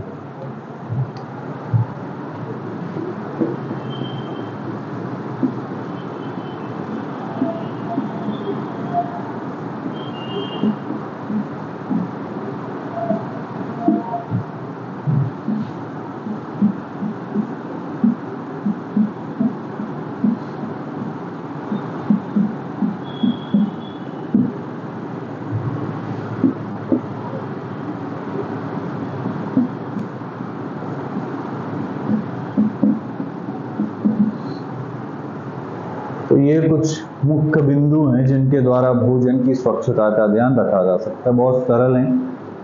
ऐसे बिंदु हैं कि जिनको आप वैसे भी जानते थे, पहले से ही इनसे परिचित थे और रोज की हमारी आदतों में शामिल भी है ना। जब हम खाना बनाते हैं तो उससे पहले हाथों को धोया जाता है। खाना खाने से पहले हाथ धोना चाहिए। जिस जगह पर खाना बन रहा है, जो किचन है, वहाँ एकदम साफ सफाई होनी चाहिए। उसके बाद बात करें तो आपका भोजन हमेशा ढक के रखा जाना चाहिए। जहाँ पर भोजन रखा है वहाँ पर कोई पालतू जानवर ना जा सके। भोजन पर कोई मक्खियाँ या किसी भी प्रकार का कॉकरोच या कोई इंसेक्ट ना पहुँच पाए। तो ये सारी बातों का ध्यान हमें रखना चाहिए। ये सारे पॉइंट किस चीज़ के लिए हैं? भोजन की स्वच्छता के लिए। अब चलना है कि भोजन की स्वच्छता के बाद बात करते हैं किसकी? पानी की स्वच्छता। तो पानी की स्वच्छता बहुत आवश्यक है। गंदे पानी से कई बीमारियां फैलती हैं, है ना। गंदे पानी से कई सारी बीमारियां फैलती हैं। तो गंदे पानी का प्रयोग नहीं करना है। अगर स्वस्थ रहना है तो इसके लिए एक आवश्यक बिंदु क्या है कि जो पानी हम प्रयोग कर रहे हैं वो पानी कैसा हो? स्वच्छ, साफ हो, उसके अंदर कोई जर्म्स ना हो, बैक्टीरिया ना हो। तो भोजन क्या? हाँ, मतलब एक जगह पे इकट्ठा ना हो। गरम करते रहें उसको, मतलब उबाल के पानी पीना चाहिए। उबाल के पीने से उसके जो अंदर के बैक्टीरिया हैं वो मर जाते हैं, खत्म हो जाते हैं। छानना चाहिए पानी को।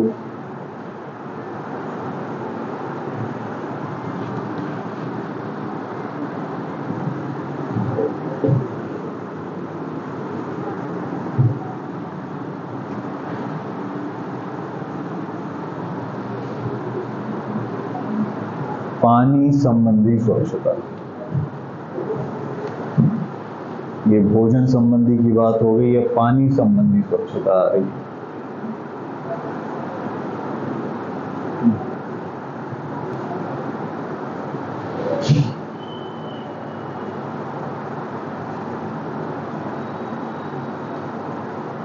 पानी को स्वच्छ रखना आवश्यक क्यों है? क्योंकि अगर अस्वच्छ अशुद्ध पानी पिया जाएगा तो अशुद्ध पानी के द्वारा कई बैक्टीरिया, जीवाणु, जर्म्स शरीर के अंदर चले जाते हैं, जो कई प्रकार की बीमारियां करते हैं। तो आवश्यक है कि पानी कैसा हो? स्वच्छ हो, साफ हो। तो कैसे करें अगर नहीं मिल रहा है स्वच्छ? पहली बात तो आवश्यक क्या है कि जो पानी लाया जाए वो किसी अच्छे स्रोत से लाया जाए। खासकर कहाँ से लाया जाए? ट्यूबवेल या हैंडपंप से, क्योंकि कुएं जो होते हैं वो नॉर्मली खुले रहते हैं। तो कहाँ से लाया जाए पानी? पानी किसी साफ स्रोत से लाया जाए।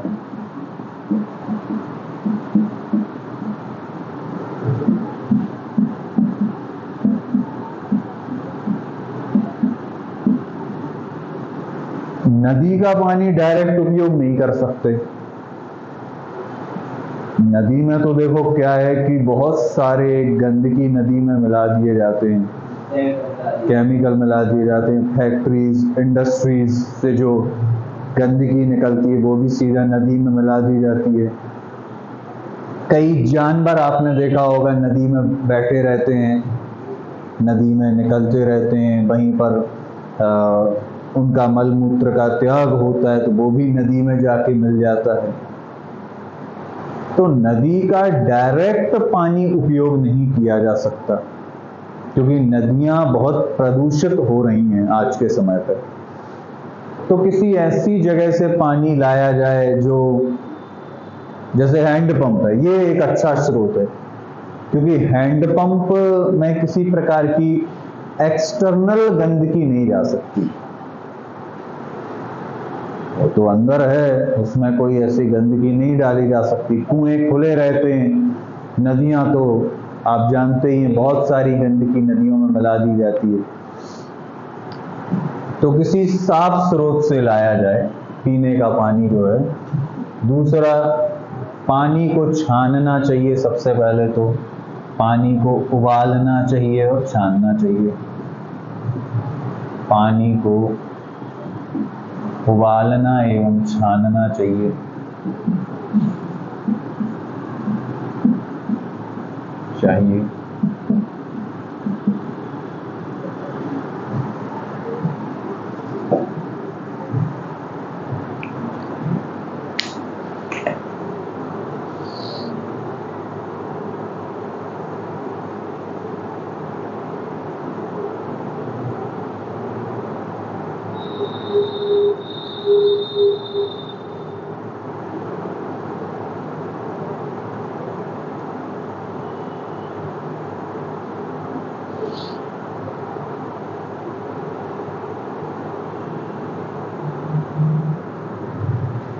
तो ये हो गया। लेकिन अगर बहुत सारा पानी है, नहीं उबाल सकते, तो क्या करते हैं? पानी में क्लोरीन डाल देते हैं। क्लोरीन की गोलियां आती हैं जो कि पानी में डाल दी जाती हैं। तो या तो उबाल लो, उबाल सकते हो। बहुत कम उपयोग हो रहा है तो उबाल लो। बहुत ज़्यादा पानी है जिसको हमें उपयोग करना है, बहुत सारे लोग हैं, नहीं उबाल सकते पानी, तो क्या करें? क्लोरीन की गोली डाल दें। पानी को साफ करने के लिए, पानी को साफ करने के लिए पानी में क्लोरीन की गोली डाल दें।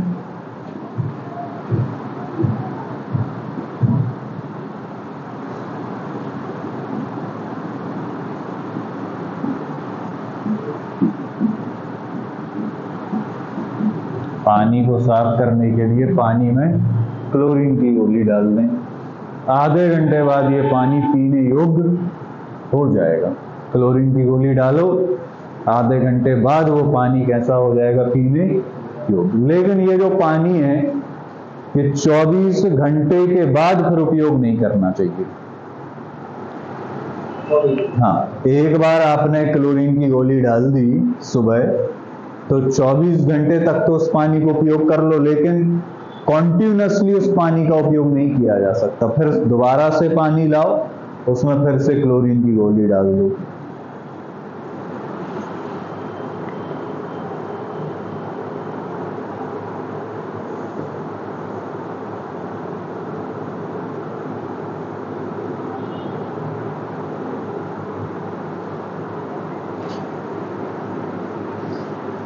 तो ये इतनी कुछ बातें पानी से संबंधित थी कि पानी को साफ करने के लिए तो यही पॉइंट है कि एक तो पानी जहाँ से आप ला रहे हैं वो जगह कैसी हो?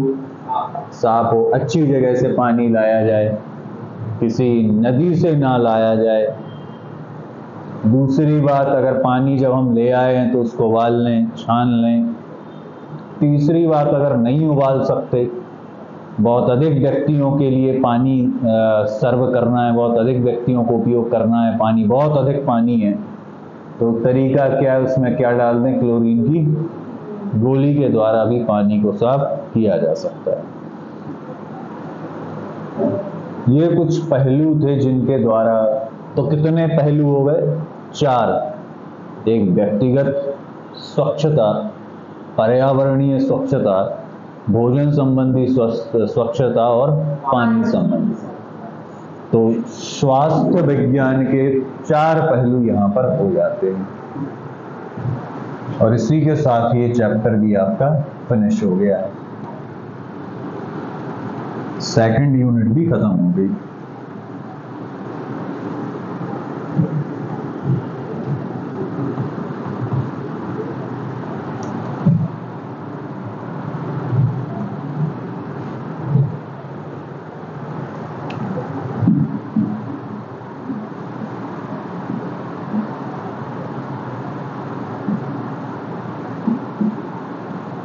स्वास्थ्य विज्ञान के 4 पहलू आपने देख लिए हैं। कौन कौन से? एक है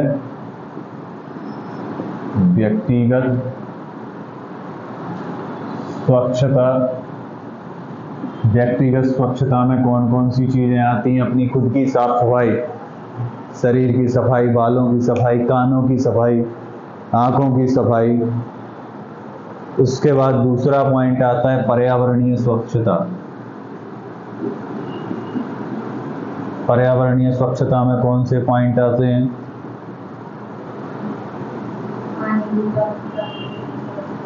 पर्यावरणीय स्वच्छता में आता है कि जहां हम रह रहे हैं, जो हमारे आसपास का एटमॉस्फेयर है, वो साफ हो। हम जिस जगह पर रह रहे हैं वहां पर बहुत कचरा ना पड़ा रहता हो, वहां पर बहुत मक्खियां ना हो, गंदगी ना हो, मच्छर ना हो, गंदा पानी इकट्ठा ना होता हो। जिस गांव में, जिस शहर में हम रहते हैं, वहां पर हर एक घर में शौचालय हो। ये सारी बातें पर्यावरण स्वच्छता के अंतर्गत आती हैं। इसके बाद आता है भोजन संबंधी स्वच्छता। भोजन संबंधी स्वच्छता के पॉइंट हैं कि जब भोजन तैयार किया जाए उस वक्त स्वच्छता का ध्यान रखा जाए, हाथ धोकर भोजन को बनाया जाए। जिन बर्तनों में बनाया जा रहा है वो बर्तन साफ हों। भोजन हमेशा ढक के रखा जाए, भोजन पर कोई मक्खियां आके ना बैठ सकें। खाना खाने से पहले हाथ धोना चाहिए साबुन से। 4th पॉइंट है पानी संबंधी स्वच्छता।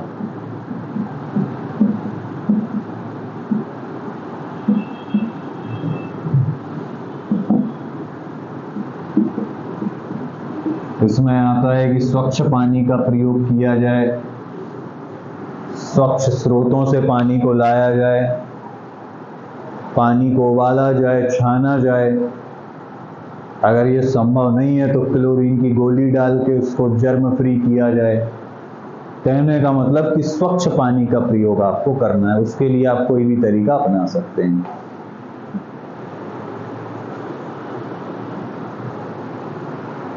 इसी के साथ आपका ये सेकंड चैप्टर भी फिनिश हो जाता है। सेकंड चैप्टर का उद्देश्य क्या था?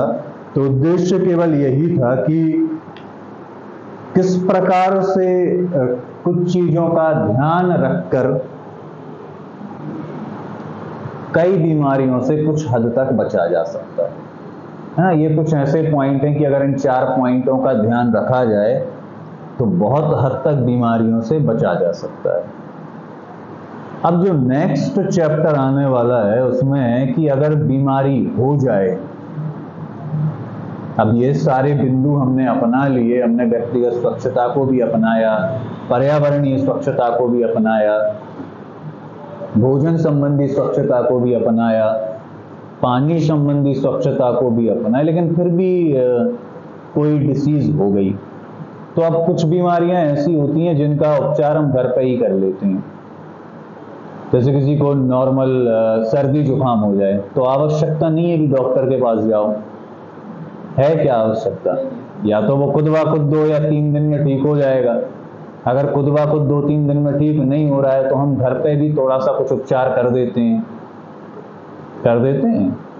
जैसे कि क्या, हल्दी वाला काढ़ा दे देते हैं, तुलसी डाल के, लौंग डाल के। ये घरेलू उपचार आएंगे अब आपके लिए। नेक्स्ट चैप्टर जो है वो किस चीज पर डिपेंड है? घरेलू उपचार। घरेलू उपचार का अर्थ होता है कि डॉक्टर के पास ना जाना पड़े। अगर कोई ऐसी बीमारी है जो थोड़ी छोटी है, जिसका कोई बहुत अधिक आवश्यकता, ट्रीटमेंट की आवश्यकता नहीं है, तो नॉर्मली घर पर थोड़ा सा उपचार कर दिया जाता है। कुछ हेडेक हो रहा है, कुछ पेट दर्द हो रहा है, हाथ पैर दर्द हो रहे हैं, तो no need to go to any doctor. आवश्यकता नहीं है कि आप डॉक्टर के घर जाएं, वो अपने आप ठीक हो जाता है। अगर कोई बड़ी डिसीज होगी तो फिर वो ठीक नहीं होगा, लेकिन अगर ऐसे ही नॉर्मल कुछ हो गया है, बहुत ज़्यादा काम कर लिया तो थकावट हो गई, हाथ पैर दर्द होने लगे, सिर दर्द होने लगा, बहुत देर तक आप धूप में रह लिए या धूल में रह लिए, तो किसी किसी को धूल से एलर्जी होती है तो सर्दी जुकाम हो जाता है, थोड़ा सा खांसी हो जाती है, ठंडा कुछ खा लिया। तो ऐसी कुछ डिसीज हैं जिनका कोई बहुत विशेष महत्व तो नहीं है, लेकिन फिर भी 2-3 दिन में ठीक नहीं हो रही हैं, तो हम कुछ घरेलू उपचार उनके लिए कर लेते हैं। घरेलू उपचार आपका अगला चैप्टर रहेगा। आप लोग करते हैं कुछ घरेलू उपचार? बताइए 1-2 उपचार जो आप करते हैं। अच्छा, चलो तुम बताओ। मम्मी हमारी को बना दी क्या? हल्दी और हल्दी वाला दूध बना देते हैं। हल्दी वाला दूध,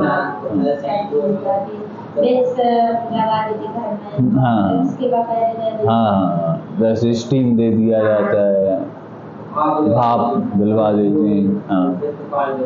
हाँ, गर्म पानी में थोड़ा सा विक्स डाल के और उसका इनहेल करा देते हैं, स्टीम दिला देते हैं, तो उससे हाँ। और जैसे आप बता रहे हैं हल्दी वाला, हाँ, हल्दी वाला जो दूध होता है, क्या है, हल्दी एक एंटीबायोटिक की तरह काम करती है, कई बैक्टीरिया को मारने का काम करती है हल्दी। तो कुछ ऐसे घर में बहुत सारे ऐसे मसाले उपस्थित होते हैं। अजवाइन है, मेथी है, लहसुन है, काली मिर्च है, और कुछ ऐसे बहुत, तुलसी है, लौंग है। ये सभी कुछ ऐसे मसाले हैं कि जिनका उपयोग करके थोड़ा बहुत उपचार घर पर किया जा सकता है। अब नेक्स्ट चैप्टर हमारा वही है। तो इस चैप्टर में अब जो नेक्स्ट हेडिंग है वो ये है कि आपने क्या सीखा जो अभी हमने ये सेकंड चैप्टर पढ़ लिया है स्वास्थ्य विज्ञान, इस स्वास्थ्य विज्ञान चैप्टर में हमने क्या सीखा, इसके पहलू, जैसे आप लोग अब आगे जाके स्वास्थ्य कार्यकर्ता बनेंगे तो इस चैप्टर से आपने सीखा क्या है कि किन किन चीज़ों से बीमारियां फैल सकती हैं। अगर इन चीज़ों पर कुछ हद तक कंट्रोल किया जाए तो बहुत हद तक बीमारियों को फैलने से रोका जा सकता है। लेकिन अब अगर फैल गई हैं तो अब उसके आगे आएगा कि घरेलू उपचार क्या कर सकते हैं।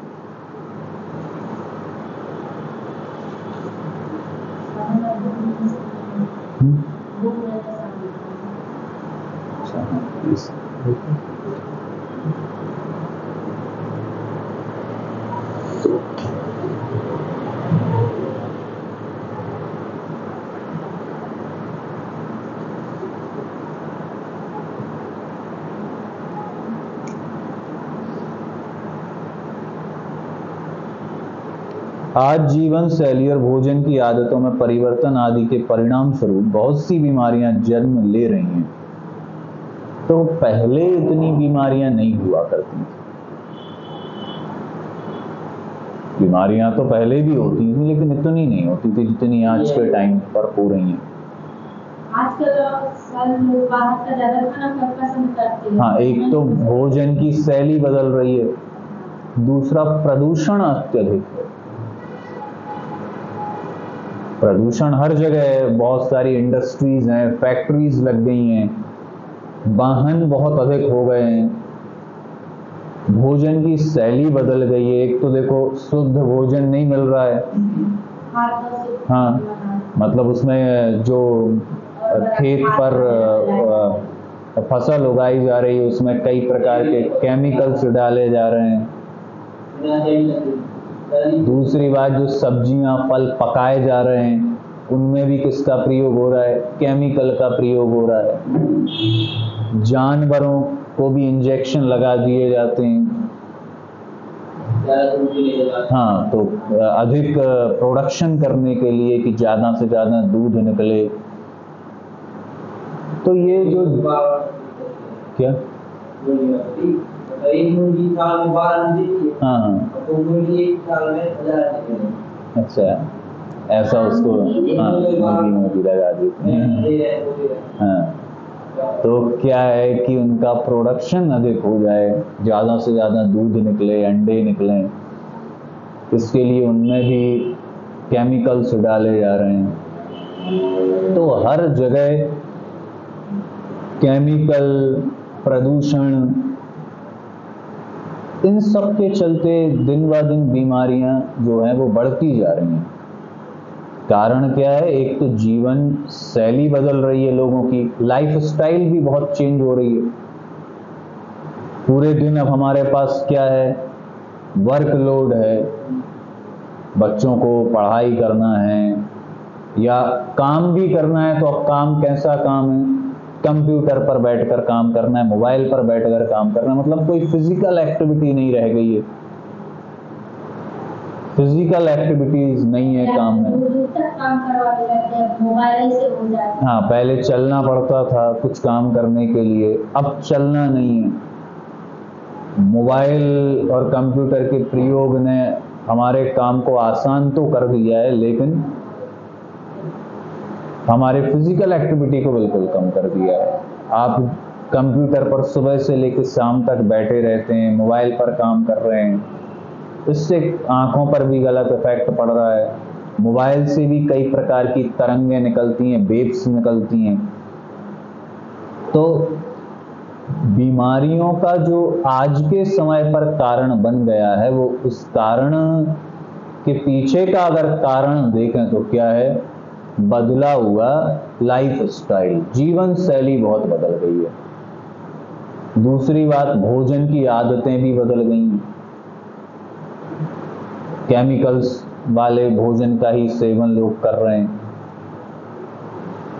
तीसरी बात, स्ट्रेस आज के टाइम पर बहुत ज़्यादा हो गया। काम का स्ट्रेस, सफलता का स्ट्रेस, जॉब का स्ट्रेस, पढ़ाई का स्ट्रेस, क्या हाँ, घर का स्ट्रेस, तो कुछ ना कुछ टेंशन भी व्यक्ति के साथ चल रही है, प्रदूषण बहुत अधिक है, तो ये सभी आज के टाइम पर बीमारियों के मुख्य कारण बन गए हैं।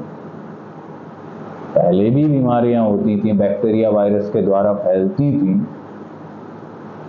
लेकिन पहले के टाइम पे किसी को शुगर नहीं हुआ करती थी बहुत ज्यादा, ब्लड प्रेशर की शिकायत नहीं होती थी। आज के टाइम पे बहुत यंग जनरेशन वाले लोग जो हैं उनको भी बीपी की शिकायत है, और पहले के टाइम के जो वृद्ध लोग भी हैं उनको भी बीपी की शिकायत नहीं होती है, शुगर नहीं होती थी, क्योंकि वो फिजिकल एक्टिविटी बहुत ज्यादा करते थे।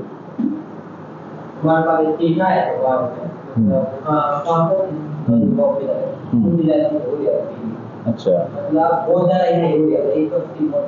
अच्छा, कितना है? 21।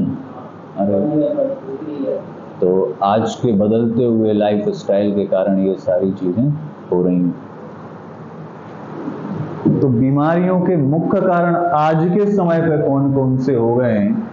तो आज के समय पर अगर देखा जाए तो बीमारियों के मुख्य कारण कौन हैं?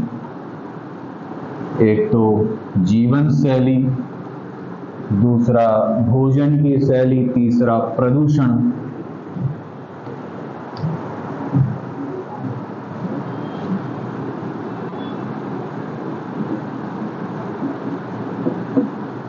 जीवन शैली मतलब भाग दौड़ वाली जिंदगी है,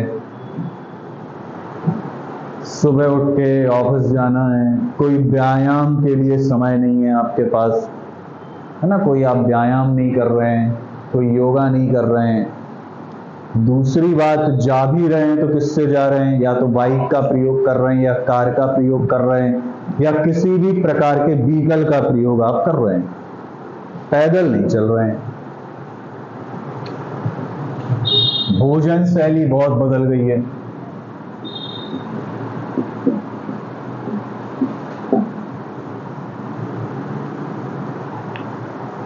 आज के टाइम पे जो खाना आ रहा है वो कैसा है? एक तो पहली बात तो यही है कि वो केमिकल युक्त है ना, जो खेत पे कुछ फसल उगाई जा रही है उसमें केमिकल, यूरिया जैसी चीजें डाली जा रही हैं। फलों को पकाने के लिए, सब्जियों को पकाने के लिए कई प्रकार के इंजेक्शंस का प्रयोग उसमें किया जा रहा है। चलो यहाँ तक तो ठीक है कि अब उनका तो उपयोग करना है। हाँ, कीटनाशक डाले जा रहे हैं, तो अब चलो, अब क्या कर सकते हैं, वो तो होंगे क्योंकि प्रोडक्शन बढ़ाएंगे तो इसके लिए तो ये करना होगा। जैविक खेती की तरफ अगर कोई बढ़े तो अच्छी बात है। जैसे हम क्या डालें, गोबर डाला जाता है, गोबर वाला खाद डाला जाता है, और आप प्राकृतिक तरीके से फलों और सब्जियों को ना पकाएं, मतलब जितना वो पक रहे हैं, नेचुरल तरीके से जितना पक रहे हैं उतना पकने दो, लेकिन क्या है कि प्रोडक्शन इंक्रीज करने के लिए, प्रोडक्शन बढ़ाने के लिए, कि प्रोडक्शन बहुत ज़्यादा बढ़ जाए, किसान क्या करते हैं, इन सारी चीज़ों का प्रयोग करते हैं। अब इसके बाद वो खराब जो पहले से ही केमिकल युक्त आया, उसके बाद उसको बहुत अधिक तला हुआ कर दिया, उसमें बहुत ऑयल का प्रयोग किया गया। तो ऑयल दूसरा फैक्टर है जो बीमारियों को बढ़ाने का काम करता है। बहुत अधिक तला हुआ भोजन सेहत के लिए ठीक नहीं होता। तो भोजन की शैली। तीसरा पॉइंट आता है प्रदूषण। अब हर जगह प्रदूषण है, एवरीवेयर देयर इज पॉल्यूशन। पानी प्रदूषित है, हवा प्रदूषित है, ध्वनि प्रदूषण है। जहां भी आप जाएं हर जगह वहां किस चीज का सामना करना पड़ेगा आपको? प्रदूषण का। तो अच्छी जगह क्या है प्रदूषण से बचने के लिए? गांव, है ना। विलेज अगर देखा जाए तो बहुत छोटे गांव हैं, वहां पर अगर स्वच्छता की बात की जाए तो उतना हाइजीन तो नहीं रहते, स्वच्छता तो नहीं रहती, लेकिन प्रदूषण वहां पर नहीं होता। क्योंकि बहुत कोई इंडस्ट्री नहीं है, कोई फैक्ट्री नहीं है, कोई वाहन नहीं चल रहे हैं, ग्रीनरी है, पेड़ पौधे बहुत ज़्यादा हैं, ऑक्सीजन बहुत ज़्यादा है वहाँ पर। तो प्रदूषण एक और फैक्टर है कि प्रदूषण से भी बहुत बीमारियां फैलती हैं। फोर्थ पॉइंट क्या बताया था? तनाव। आज के टाइम पर तनाव बहुत अधिक हो गया है। सफलता का तनाव, कंपटीशन का तनाव, आगे निकलने का तनाव। तो इट्स गुड, अच्छा है, ये एक बात अच्छी है कि आगे निकलना है, लेकिन उसका कोई तनाव नहीं होना चाहिए। हमारे कहने का अर्थ ये नहीं है कि आप ये बातें ना सोचें कि हमें कंपटीशन नहीं करना है, वो तो करना है, लेकिन तनाव लेके नहीं करना है ना। तनाव नहीं होना चाहिए, बहुत ज़्यादा टेंशन, चिंता, क्योंकि यही तनाव कई बीमारियों का कारण बनता है। जो बीपी वगैरह होते हैं, तनाव उसमें एक बहुत इम्पॉर्टेंट फैक्टर है। ब्लड प्रेशर, हाइपरटेंशन जो होता है।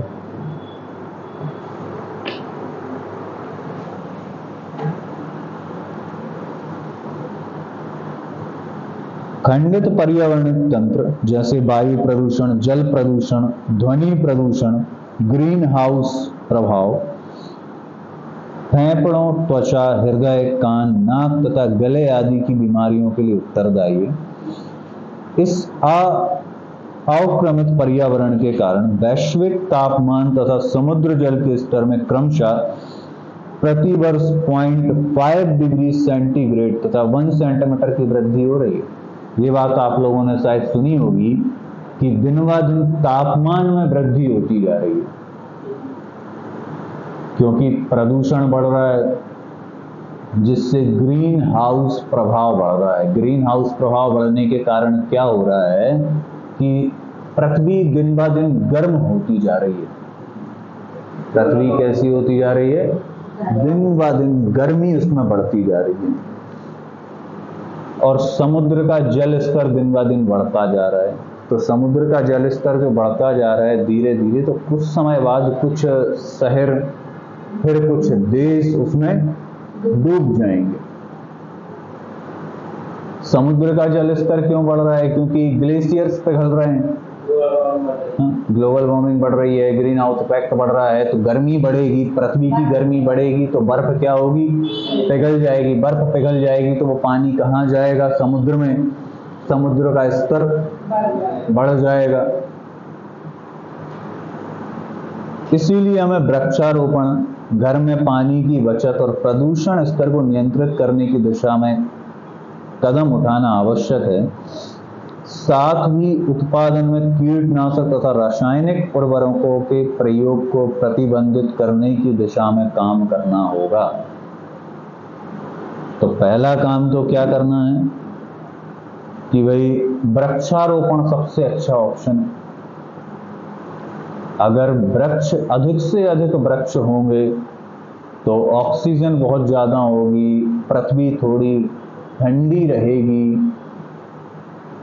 प्रदूषण को नियंत्रित करते हैं कौन? पेड़ पौधे। जो कार्बन डाइऑक्साइड बनती है, पेड़ उसको एब्जॉर्ब कर लेते हैं। अपना खाना बनाने के वक्त फोटोसिंथेसिस, प्रकाश संश्लेषण की जो प्रक्रिया होती है, उस प्रक्रिया में CO2 का उपयोग, कार्बन डाइऑक्साइड का उपयोग कर लेते हैं प्लांट। तो प्लांट प्रदूषण को कम करने का भी काम करते हैं। दूसरा, ऑक्सीजन प्रोवाइड करेंगे।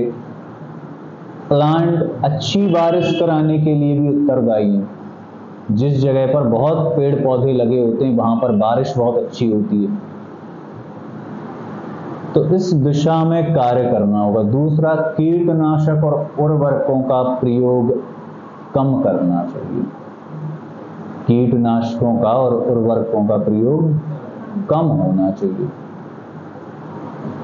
क्योंकि यही कीटनाशक उर्वरक जो जमीन में पड़े हैं, वही वर्षा आती है तो वही कीटनाशक कहाँ चले जाते हैं? नदियों में चले जाते हैं, कुएं में चले जाते हैं।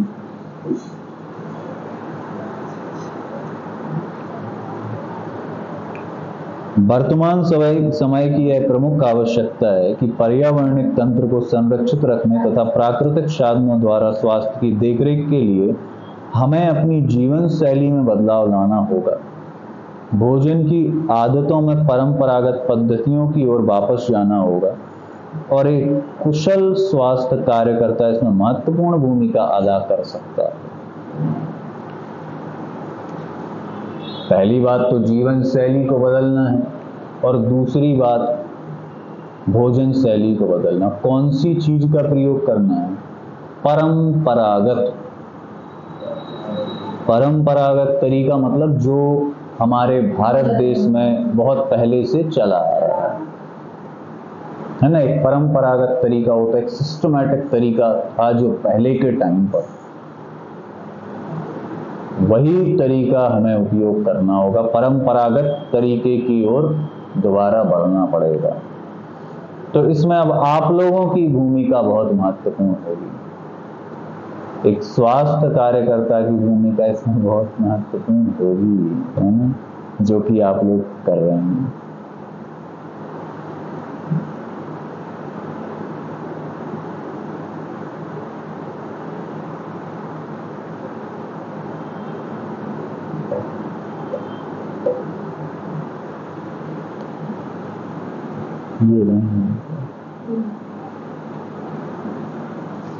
इस पाठ में हम चर्चा करेंगे कि यदि आप किसी को अस्वस्थ पाते हैं तो किस प्रकार से सामान्य रोगों का निवारण कर सकते हैं और घरेलू उपचार के सुझाव व सहायता से पूरे परिवार व समाज को स्वस्थ रख सकते हैं। मतलब इस चैप्टर में हमें ये बात करनी है कि आप नॉर्मल कंडीशन में फर्स्ट एड जिसको हम कहते हैं, एक प्रकार से प्राथमिक उपचार या घरेलू उपचार क्या आप बता सकते हैं लोगों को जिससे कि वो स्वस्थ हो सकें, डॉक्टर के पास तक ना जाना पड़े।